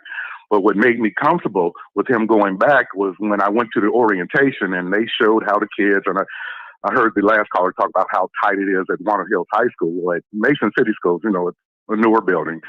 And they were showing how the kids can only go one way up and down the hallway. And actually, my son was complaining like, Dad, I got to go, around 3-4 different hallways just to get to a class that normally, would be, a hallway, just another hallway the other way. And I felt comfortable about it. And when I went to talk to his homeroom teacher, she told me, she said, typically I have about 18 to 20 kids. She said, with the restrictions, number of kids that parents decided to keep their kids at home, she said she would have a class of maybe 7 or 8. And then, like I said, I saw how they were spaced out. So I was like, okay, they're on top of these kids as far as keeping their masks on. I gave my son the talk, not only are you black, but you need to keep your mask on even that much more. And that these people ain't playing around. And, as soon as somebody violates whatever restriction, they're going to send you out. They're going to kick you out or suspend you because, they don't want any liabilities. That's how I'm thinking. Like, we're not going to be that dude or that family. But, I just wanted to know, did you ever get any statistics or anybody know out there? Would it be 35%? Is it 20%? Is it half of the students? So, that's the only thing, man. Like I said, I can't compare the two, but from what I hear, Nate, it just seems like there's just a lack of communication from the top. And then you're getting two or three different voices out there, and there's just that one voice. And, I don't know the lady, but I thought the superintendent, I had high hopes for her. And, this situation has hit her to a point where it seems like there's a little dysfunction out there. Maybe, again, I'm on the outside, so I don't know. So, if you're out there, y'all tell me the truth. But like I said, I just wanted to know your thoughts on that, bro. Okay. Appreciate it, Glenn. So I don't have that information. I've been searching my memory banks as you were speaking. I don't recall ever getting information that would be valuable. In terms of the superintendent, I think the CPS does have some room to grow, a lot of room to grow in terms of effectively communicating as a district. But I don't blame her. I blame the board. She said very many times that she's taking her cues from the board. We know that the board sets the policy. They tell the superintendent what to do. And the superintendent, they ask the superintendent for information to gather information, but it's the board that sets the policy and the direction. Okay. I blame them for this whole fiasco as it relates to going back to school. And when we go back and who goes back, it's on them. It's on them. Now, of course, the superintendent has her recommendation. And her recommendation was if we're going to do it, she come back in phase learning and things like that. But I think this is a board communication problem, in my humble opinion. Again, everybody might have a different opinion on that, but that's how I look at it. Not to say that there aren't some. Not to say that there aren't some areas in terms of growth that the superintendent in the district, should I say, should be embarking in. I'm going to keep it real with you on that one, 100%. Okay, I want to play this for you. I want you to see this Zoom call that happened with the Board of Commissioners. Have you seen this? So right now you got three females that comprise the 3-member Hamilton County Board of Commissioners from Hamilton County. 2 of them are Black. This is history right here. And unfortunately, 2 of them are, I don't know, something's going on between Stephanie Summerall Dumas and Alicia Reese. Check this out. I want to have a balance of helping both, and we've got the money, but I want to stop the bottleneck. I don't know what the bottleneck might be. If it is, please let us know as a board what that might be as a bottleneck and how we might be able to help leave that. I'm interested in you all's thoughts. Well, you're preaching to the choir.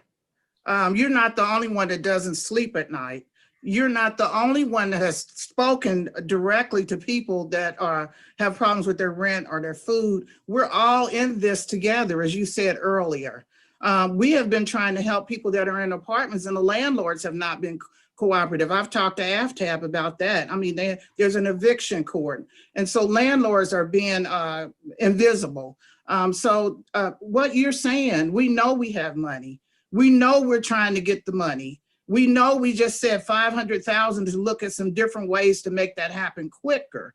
So what you're saying is, you're no President. With all excuse me. With all due respect, I was talking to the administration. I am speaking. Thank you. So as I was saying, all of us are hurting, not like they are, because we have a warm home. We have food, but all of us realize the urgency of getting.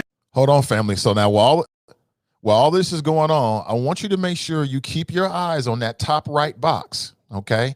Because that is Denise Driehaus. Just as much as you can. You might want to come back and watch it again. But just watch Denise Driehaus's face during all of this. She is staying out of it. It is interesting. Check this out. That money out, and that's why we're putting additional monies in. That's why, as Commissioner Driehaus, they've worked night and day to make that happen. We do not feel good that people do not have what they need. And that's why we're adding more money to this process, and we're not sleeping at night to make sure that it happens. You're not the only one. Madam President, thank you. And I hope when we move forward, we can move forward together. I'm elected like every single person on here. I have a right. I've been elected. I have not been appointed. I was elected. And I have a right. We all 3 were elected. Give me a minute. We all 3 were elected. Madam President, I don't know where you come from, because I think it's out of line when I'm talking to the administration about what I'd like for them to bring back to the board the next meeting. That is what I'm talking about. I'm not talking about 2020. That is over. I'm talking about 2021. And what I'm saying is, when I asked the administration with something like everyone else, I've not interrupted anyone else from asking the administration. So make your point. Make your point. I have a lot of time to talk. Okay. I've earned the right to talk. The right to talk. Other commissioners have been on and talked. I've earned the right to talk on the meeting like everyone else. I've earned the right, unless you can show me in the Ohio Revised Code by law. Can you make your point, please? I don't have to get to the point. I don't have to get to the point till I'm ready to get to the point. But I would hope that I would have the respect that I have earned, that the people put me here to ask the questions. Now, the questions that I have had to the administration are questions that have come into my office. This is not a competition. This is not about what was done in the past. We asked, what do we want to bring to the next meeting? And I said, what I like them to bring to the next meeting is the $15 million and the gap that will be there. We've already said that. Madam President, we will have respect for each other. Right. And we will do that, okay? We will have respect. Okay. I just want to be clear with you. Other commissioners have been on, and I've watched them. They talk for hours and hours and hours, and never have been interrupted in the way that I have, never have been disrespected in the way, even those who have other parties have never done. So we're not going to start that today. Now, Okay, I want to be clear on what I did ask, and I would hope that that would be brought back to the next meeting. But I want to be clear. I will not be told when I can talk and when I cannot talk. Okay, I you're will making not be, this, but you're no, I making will this a not be bigger cut off. issue. You're I will making not this a be bigger cut off. Let me just be clear with you. issue. I will be given respect of every other commissioner that is And I will too. for us. Yes, and no one's disrespecting you. I didn't Yeah. stop you from saying what you would like to ask for. Yeah. I'm the only person on here every time I talk. It seems to be an issue. And the reality is I was elected like everyone else, and I was reelected to do the job. I put my agenda forward when I was elected, and I just was elected, and the people said they approve of my agenda. And so I'm here to ask for those agendas. There's nothing in So that with cup. that, I am done. I hope, Mr. Aludo, you got what I'm interested in for the next meeting to share with all of us. And I look forward to getting that information. Thank you. Thank you. And we've already summarized what he's bringing forward. And so as the president, I summarize the fact that all of us are very concerned about our residents, and all of us want to make sure that things happen quickly. And all of us have looked at the needs of our residents, and we will continue to do that. So. Not a good look. What do you think? What'd you think? I blame Alicia Reese. I blame Alicia Reese because obviously her black girl magic is threatening Sister Dumas. Bringing all that black girl magic, all that new black girl magic up in here. How dare you do that? Now, what we didn't get is the benefit of what happened right before that clip. And so we don't know. So that I must acknowledge that we don't know what was said before that. But it seemed to me, if I was just judging it on that clip, it seems to me as if Dumas was a bit on the defensive with Alicia. I don't know why. I don't know what happened beforehand. It could have been some stuff that happened beforehand that would explain it. But just in that clip, it seemed as if Dumas took offense to Alicia saying that, you know, she cares and things are happening with her office and things like that. I don't know, man. You know, as a Hamilton County resident and as a black voter, I was looking forward to having, you know, a majority black female leadership from the Hamilton County commissioners. Maybe we were wrong in that. I don't know. I don't know. Everybody's not playing together well in the sandbox. What do you think? Alicia was like, look, I'm not appointed. I was elected, boo, and I ain't going nowhere. She said what anybody would say in that situation, right? I will be heard. I get it. I get it. I had no problem with it, but a little bit of drama there from the Hamilton County commissioners. I hope it doesn't affect the working relationship because we as Hamilton Countyans are looking for that equity policy intangibles. We're looking for something that will benefit our lives. And as a black person living in Hamilton County, we most certainly are. We have a black majority female Hamilton County commissioners. What are they going to deliver for us? It's got to be more than just these tidbits and sound bites and drama-filled moments, which from a media standpoint, I'm about that life. I'm about that life. I'm here for it. But what did you see? What did you hear? What do you think?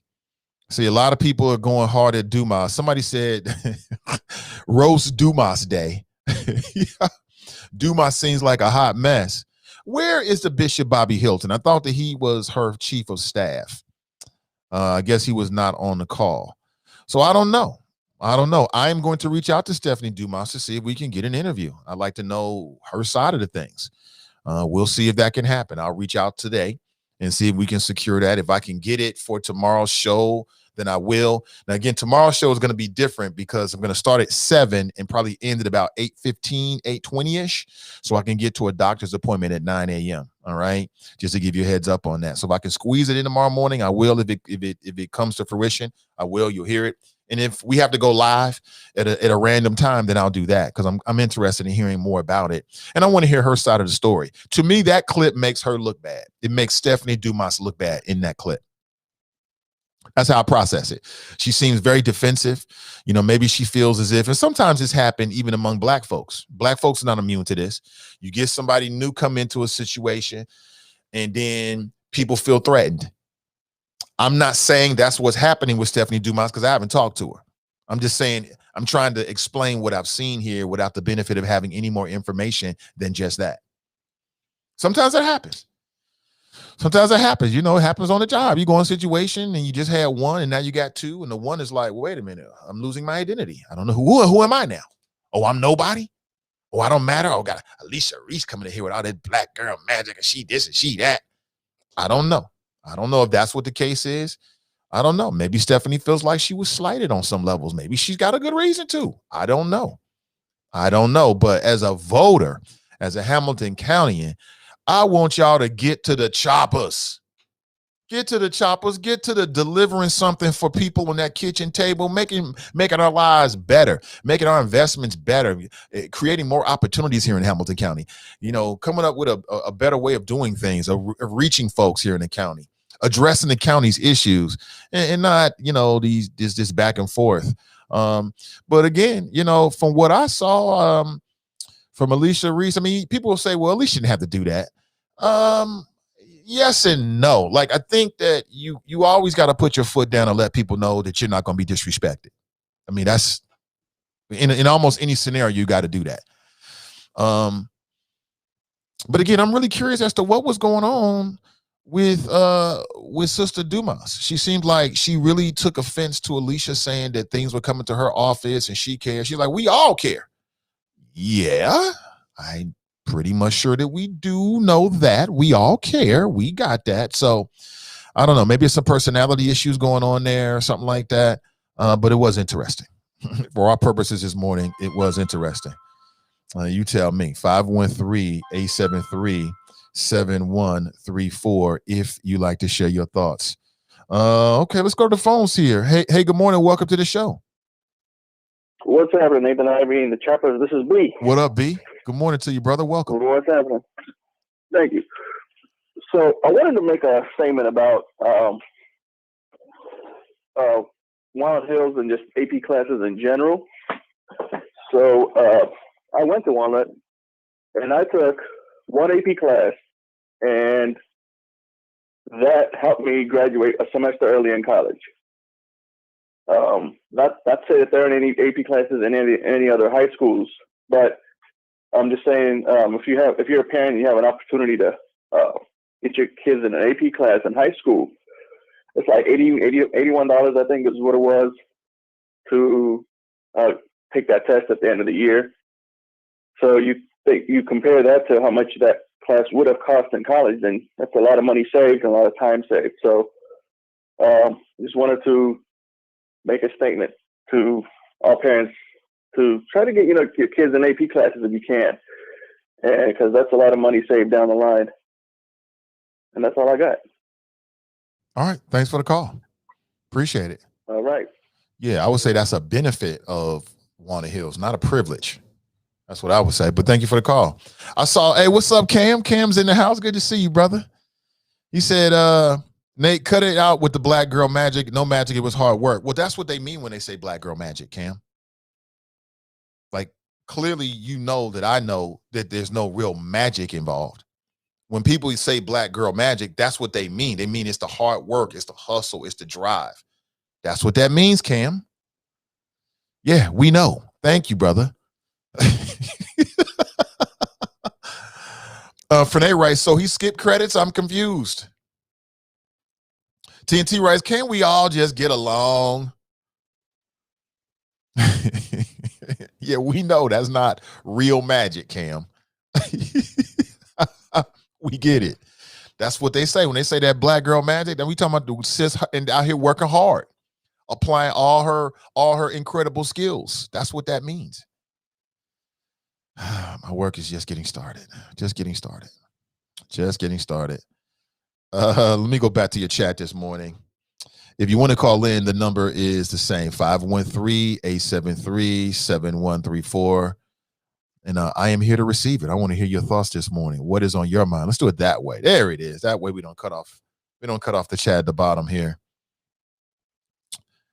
He received college credits from his score on the AP exam, so he didn't have to take those classes over again and pay per credit hour. Cam writes, look up the word magic in the dictionary, bruh. I'll do that. I'll do that. Cass writes, everybody's so uptight. Is it the weather? Question mark. Jeez, folks. Cass, you seeing it too, huh? You seeing it too. Dale writes, I had AP calculus and prepared me, but did not go in depth like in college. Yeah, people, it's the weather. That's what it is. It's the weather. It's a lot of, it's the weather, it's COVID, it's the schools, it's the damn stimulus checks, it's this damn impeachment trial. It's everything going on in people's lives, man. I mean, woo, like a lot of people in my circle I know are dealing with a whole lot of heavy stuff on multiple levels. You know what I'm saying? Multiple levels. My mother just got back home. She's just settling in over the last couple of weeks. Then you got, I'm the oldest of 5, so we got all the siblings involved. I mean, there's a bunch going on with everybody right now. It really is. It really is. I said, can we just all get along? Isn't that what TNT wrote this morning? Can we just all get along? But I think I hit all of the bases that I wanted to hit this morning. So I gave you some sharp flows about Gorilla Girl. Stop making excuses for this. It's her fault, period. It's her fault. We talked about the two sisters on the Hamilton County Commission. I see Iris is writing, Commissioner Reese was actually talking to the administration about getting the money out to the people, not herself. Commissioner Dumas interrupted, kept talking while Reese was talking. It didn't look or sound well. That's what I process it as well. Again, that's why I said it seemed like Commissioner Dumas had some issues. She was defensive. And I'm like, well, typically when people are defensive, it comes from one or two things. It comes from something within or something external, meaning that there was some kind of previous conversation that didn't end well or left somebody with a bad taste in their mouth. So then they bring it to the next conversation. Or it's something internal that's coming from them, like some kind of insecurity, or maybe she misperceived something or something like that. You know what I'm saying? We don't know, but I agree. It's not a good look because we finally got 2 black folks. And again, we've had 2 black folks. This ain't the first time. The interim commissioner, right, that was in the seat, that was holding the seat, basically, that Alicia eventually won and is now residing in right now. She was a sister. Victoria Parks, who's now running for city council. But the difference is she was appointed. So I don't know if that meant that it was a difference in the power balance. I don't know. Maybe Stephanie Dumas, and I'm spitballing here. I don't have any inside information. Maybe Stephanie Dumas had a really good relationship with her, and maybe, I don't know. We won't know until these individuals do interviews and talk with the people. We don't know. Brandon writes, I think Dumas was totally unprofessional in that exchange. Dumas is not ready for a commish. What I would say is there's rumors out here that Christopher Smitherman is eyeballing running for commissioner, and he's looking at Stephanie Dumas's seat. If I was Christopher Smitherman, I'd be like this morning. Yeah, this is going to come back. It doesn't serve you. It don't serve you. You know what I'm saying? Not in that way. I'm not saying you should never stand out and check people or let the record be known or whatever you want to call it. Yeah, you got to do that as an adult sometime. And you got to do that professionally or you get walked over. People walk all over you. Even good people will walk all over you if you allow yourself to be a doormat. It is what it is. But this was a bad look. To me, this was, if I had to say who looked worse, I would say that Stephanie Dumas looked worse in this. You know what I'm saying? And maybe the clip is unfair because, clips can just give you a snapshot and not give you the whole context and make people look a certain way. But if you're asking me, and I'm asking myself just for the purposes of the show, I would say it makes Stephanie Dumas look worse. So if you're Christopher Smitherman or somebody else eyeballing that seat, this might come up. This might come up again like, let's file this away. Sis can't even get along with her own, all kind of stuff like that. So Cam writes, Dumas was trying to use black girl magic, but it didn't work well. Okay. Brandon writes, Nate, that evil laugh. Yeah. Yes. I see a crack in the armor here. Yeah. I see a way in. I'm just saying. And if Christopher Smitherman runs against Stephanie Dumas, she's going to have a formidable opponent on her hands. It ain't going to be no easy. It ain't going to be no cakewalk. Because Smitherman, everybody can see, has been building the groundwork throughout the county for this. That's part of the reason why he's on 700 WLW. Why do you think he's doing that?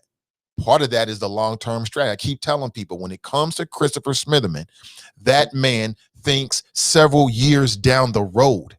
He is a long-term thinker. Long-term. This ain't no short game. He's thinking long game. Just saying. Let's go back to the phones. Good morning. Welcome to the show. Morning, Nathan. It's Kev on the cell. How are you, sir? I'm doing great, Kev. Welcome. All right, so couple quick things. First, all right, I'm gonna talk about this CPS thing. So I went to Walnut Hills, and I graduated from Withrow. I'm gonna let you know something. The halls in Walnut Hills aren't any more crowded than the halls in Withrow High School. The population of Withrow is not much different from the population of Walnut Hills. So I got to take a little bit of acceptance here, having been in both environments. I know that there's just as many people in the hall when you're switching classes at Withrow as there are at Walnut Hills. Now, I don't know about that exception, although I will say again, I'm very happy that they're not putting your baby at risk. They shouldn't be putting anybody's baby at risk. I show it like the lady that called before me. My kid ain't going to school. Wyoming definitely has blended. You can go to either one. She is at home right now. Is it ideal? No. Does she miss her friends? I don't know. I really don't care about that part. Is she getting the education that she would in person? Probably not. I feel like right now my kid is probably teaching herself, but she's safe. And the chances of her getting a virus are slim to none if she ain't around nobody that's got a virus. So that's first. I don't know about this whole Walnut is some sort of an exception. When I graduated from Withrow, I believe there was 3,000 students in that school. So I'm not sure how that's any different than on the Hills. I think they have about the exact same population. So that's just that. This Dumas thing. So apparently Stephanie and Alicia have some real beef or something. And I don't know if it's one way or not, but there's some real, like, something going on there for real. And I'm with you, man. You know, as a resident of the county, my expectation is that some faction, some form of our agenda was going to be cared for by having these two ladies on this board, man. And now, right now, I'm like, man, I want Portune back. I'm sorry, that's a reach, but you know, it is kind of sad that it would seem like we would have an opportunity for some real growth, especially since, you know, 46% of the population of Cincinnati is of African descent. It doesn't seem to me to make any sense. Is black. Let me say the way my daughter would say it. It doesn't seem to me to make any sense that the two people who should be looking out for all of our interests are at odds with one another. I don't get it, man. It's really bothersome to me. Do you think though that, I mean, so aside from the Black Girl Magic and all of that, right? Do you think that there is some real animus between them? Somebody's got a problem.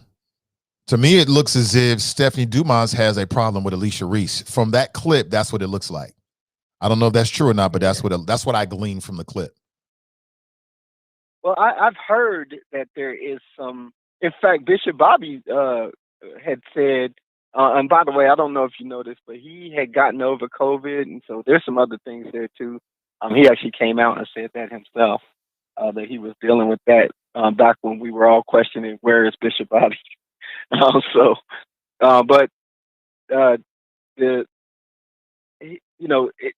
again, I don't care. Let's just put it where it needs to go. I really don't care they don't like each other. I just need them to work together, and I need you to get what we need taken care of. We do need better schools. We need funds allocated to folks that need funds during the pandemic. I don't care about anything else. I just want you to do the people's work. It's kind of like what you were saying before. We ain't no time for belly aching or playing no games. You are elected to do a job. Do your job. If you hate each other, do your job. But that talking over each other and stuff, that's a bad look. When you reach out to her, you tell her the cab on the say, man, talking over somebody, you know, your mama taught you that ain't right. That's just common decency. Like, you just gonna keep talking over her? Like, that ain't right. I don't know, man. But yeah, I think the board needs to relook it. everything. If you can't be in the room together and have a meal, if you can't sit, closer than 6 feet together, and when you sit 6 feet together, y'all are leaning one way and leaning the other way to make sure that you're as far away from the other person as you can be. When you're not willing to stay in the room or go to the schools, when you're doing all of this stuff to keep yourself safe, and then you turn around and say, my babies can be 3 feet from each other, they can be packed in the hallways, they can be passing each other because some fool, I'm gonna put it where it goes, some fool said that masks aren't important and that you don't need to wear them and socially distancing ain't important and all of that stuff.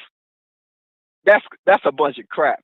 And there is no reason, I'm gonna say again, there does not seem to me to be any reason why, if everyone can be remote, some folk can't be remote. That doesn't make sense to me at all. It might cost them more money, but y'all need to figure that part out and make sure that these kids are safe, because really they are the most important part of all of this. Nate, that's all I got, man. I am going to give a shout out, because I have not in a while, to my man T-Bone, Nathan, on every station across the nation. Shout out to my man T-Bone. Y'all be blessed. Stay safe. You too, brother. Take it easy, man. R.I.P. to T-Bone, man. Damn. Every time you say that brother's name, I can hear his voice, man. He had a very distinctive voice, man. Damn, I was very sad about that. Yeah, he loved the community, loved the Nathan Ivey show, and was very vocal about it, and I appreciate that. But let me get back to Kev. So, Kev, you said some things that I need to fact check. So, number one, as you were talking, I just looked up the student enrollment. So I'm not sure what the enrollment at Withrow was back in the day. From what I just picked up, and it's just something I Googled from several sites, saying that the enrollment of Withrow today is around 1,000. Maybe a little bit above, maybe a little bit below that. I'm sure there's people out there that's got a more accurate number. If so, share it with us. I won't be on much longer. Okay. The enrollment at Walnut is 3,000, a little bit under 3,000, like 2,900. So there's a difference. But it's a big difference, 2 times difference. And then I don't know I don't know what the dimensions are of the particular building at Withrow. I don't know. So things might have changed since you was at Withrow. That's all I'm saying. I mean, that's the current numbers. Also, I think yesterday people were talking about the placement of where Walnut is in the state. From what I'm reading, they are number 2 in the state, number 100 and maybe 11 or 12 in the nation. That's pretty still up there, which goes back to what I said about people being attracted to it. And I stand by what I said. I mean, what makes Walnut attractive is the student. What makes Walnut successful is the students and the parents. That's what makes it. It's not Hogwarts. You're not going there to meet with a warlock who's going to teach you how to materialize objects out of thin air. It's a school building. 2,920 students. That's what I'm looking at from Public School Review for Walnut Hills. For Withrow, 1,100. I'm not sure if that number is right or not, but I throw it out there. Tell me what you think, what you come up with. 513-873-7134. More your comments before we roll out of here. Elizabeth writes, Withrow is 1,600. Okay. Let me see. Janice writes, if you've never.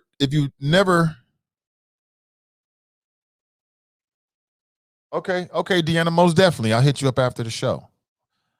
Let me see. If you've ever sat on an executive committee, there are always skirmishes, different opposing opinions. In this instance, it was, and I just lost it. When Angela writes, and Jenka writes, stop calling it magic. I must be throwing people off, huh? Angela writes, when it's 6 feet outside, why would they 3 feet is acceptable? Right, I agree with you.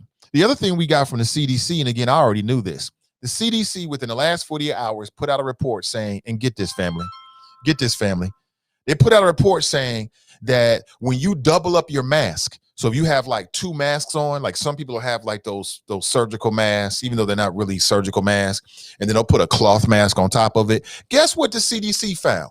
It's going to knock you over with a feather. You ready? The CDC found that when people double up their masks, guess what happens? It raises the efficiency level in terms of blocking out the virus. Now, who would ever thunk that? Really? Wow. Who didn't know that? Common sense will know that. I'll double up masks. I didn't need the CDC to tell me this. This is basic.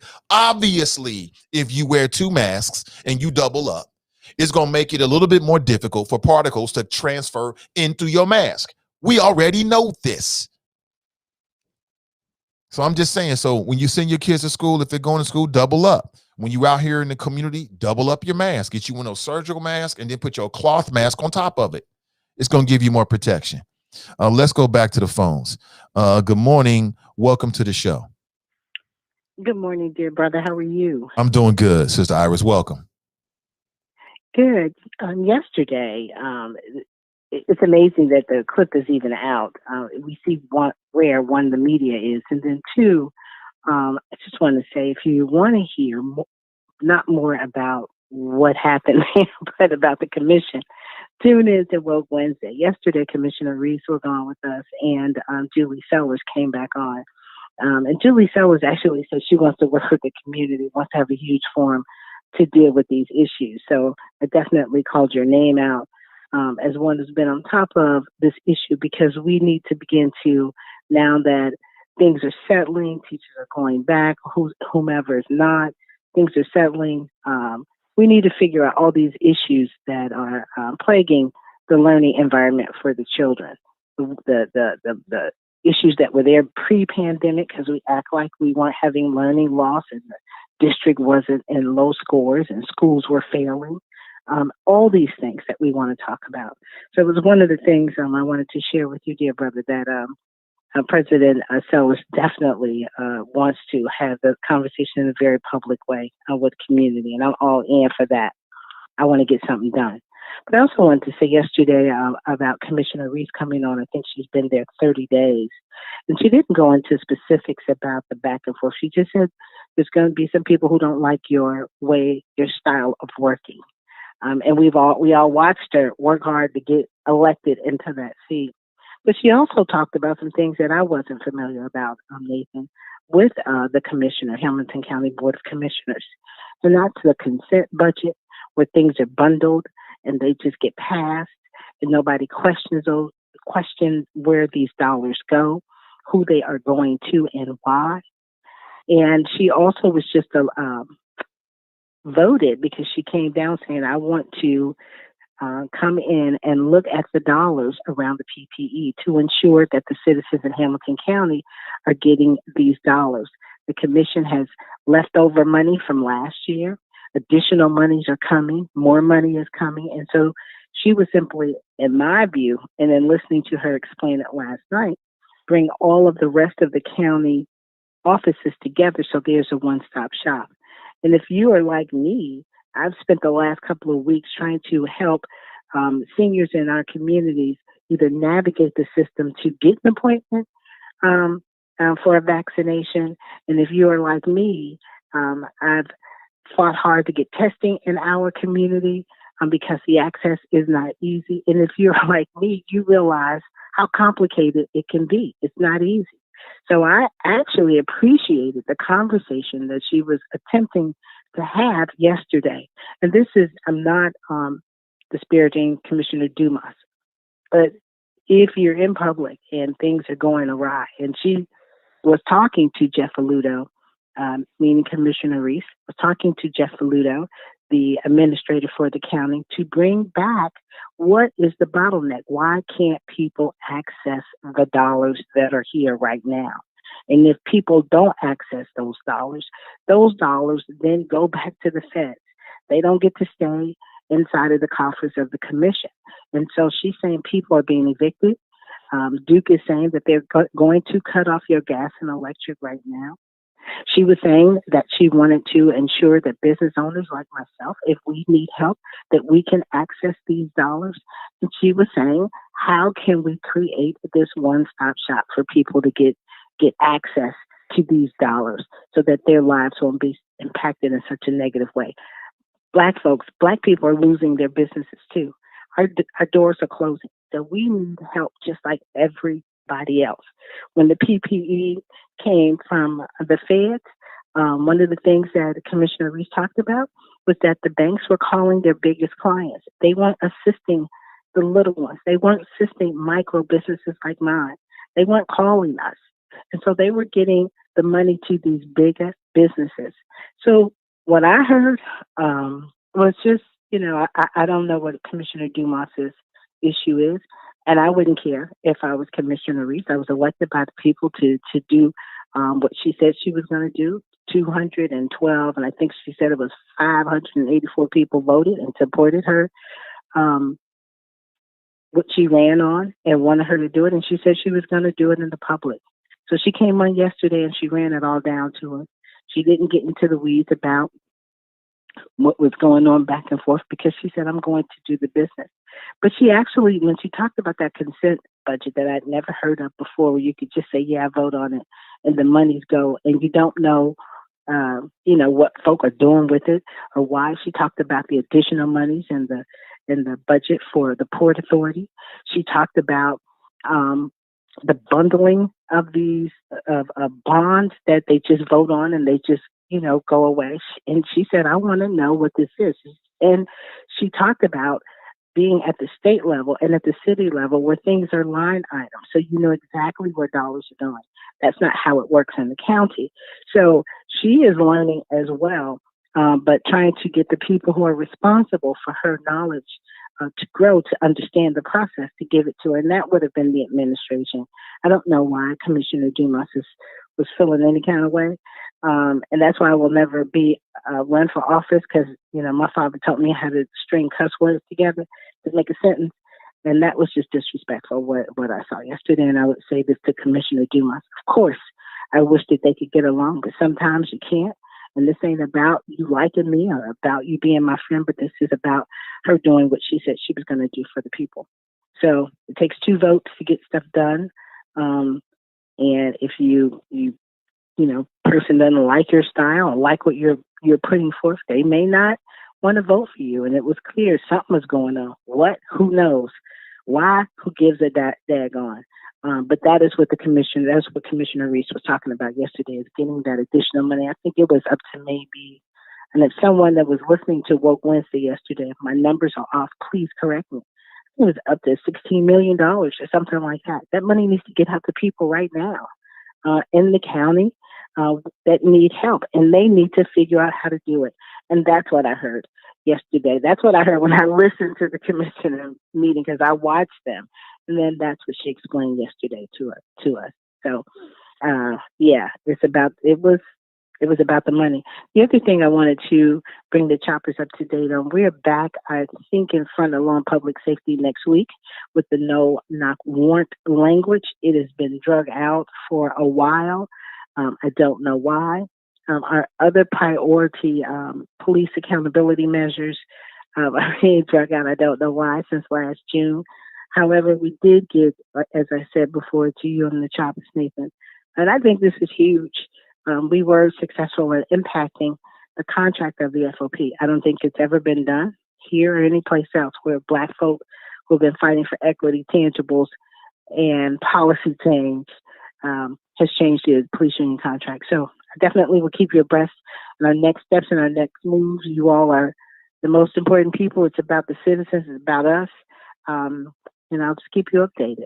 Thank you for listening. But if you want to hear Commissioner Reese, it's on my Facebook page, and you can listen to her talk about things that I just was not familiar with the county. And that's what I want to hear. Teach me. Talk to me about what I don't know. Tell me how you're going to ensure that we have access to the money. How do we have access to policy? How do we have access to these boards that are making these decisions? Tell us how the county actually runs. And that's what Commissioner Reese did yesterday. So, all right. Hey, thank you for the call. I appreciate it. Thank you, dear brother. Have a powerful day. Yeah, most def. Check out Woke Wednesdays. Yeah, I am aware she was on. Matter of fact, me and the wifey was watching some of it yesterday. We was watching Woke Wednesdays as they were broadcasting for the community. A lot of good information. And like I said, I'm going to reach out to Stephanie Dumas and Alicia Reese and see if they're available to come on the show and talk with us here directly about whatever is going on. Not sure. Susan writes, she clearly hit a nerve. Alicia did. Yeah. Danita writes, great. Instead of skipping straight to the higher level math. Okay. She's talking about herself. Folks want to see a cat fight. Yeah, I'm be honest with you. I'm here for a cat fight. I'm here for the drama. Yeah, from a media standpoint, I'm about it. But at the end of the day, what's more important is the substance, like what moves the needle forward in terms of equity, policy, and tangible. So I'm here for both. I'm gonna keep it real with you. Lemaine writes, where are the death counts for the children? Question mark. How many children have actually passed away from COVID? Question mark. I find this very interesting that this is not an issue or in the news. Hey, good to see you, brother. Hey, listen, with that, folks, I gotta make a move. Check out Midday Juice today at 1 p.m. with Ask Ashley. Of course, tomorrow, Is It Just Me podcast with Donnie B. And there's a bunch of things that are percolating. Keep your eyes on CDM. Keep your eyes on what we're doing here. We want to make Black History during Black History Month. Do something special for the culture. All right. And most of all, stop the pity party for Glue Girl. Start the pity party. No more pity party. Before we roll, just a word from our sponsor. Today's show is sponsored by the Wellburn Experience. 513-252-1055. 513-252-1055. The Wellburn Experience. If you're looking for a rental property, if you're looking for a dream home, if you're looking for a commercial property, then contact OJ and his team, the Wellburn Experience. 513-252-1055. You can also send an email to teamwellburn@gmail.com. And when you do, make sure you tell them that you heard about it on the Nathan Ivey Show. Got some new podcasts that are coming, including the Melanin Insights podcast with Britt and Cass. Look for that real soon. And many more voices. You know, my mission is to amplify Black voices in Cincinnati and beyond. And to my patrons, we are doing exactly that. 100%. I'm on it. All right. Have an excellent rest of your day. We'll talk real soon. Until next time, I'm Nathan Ivey, and I'm out.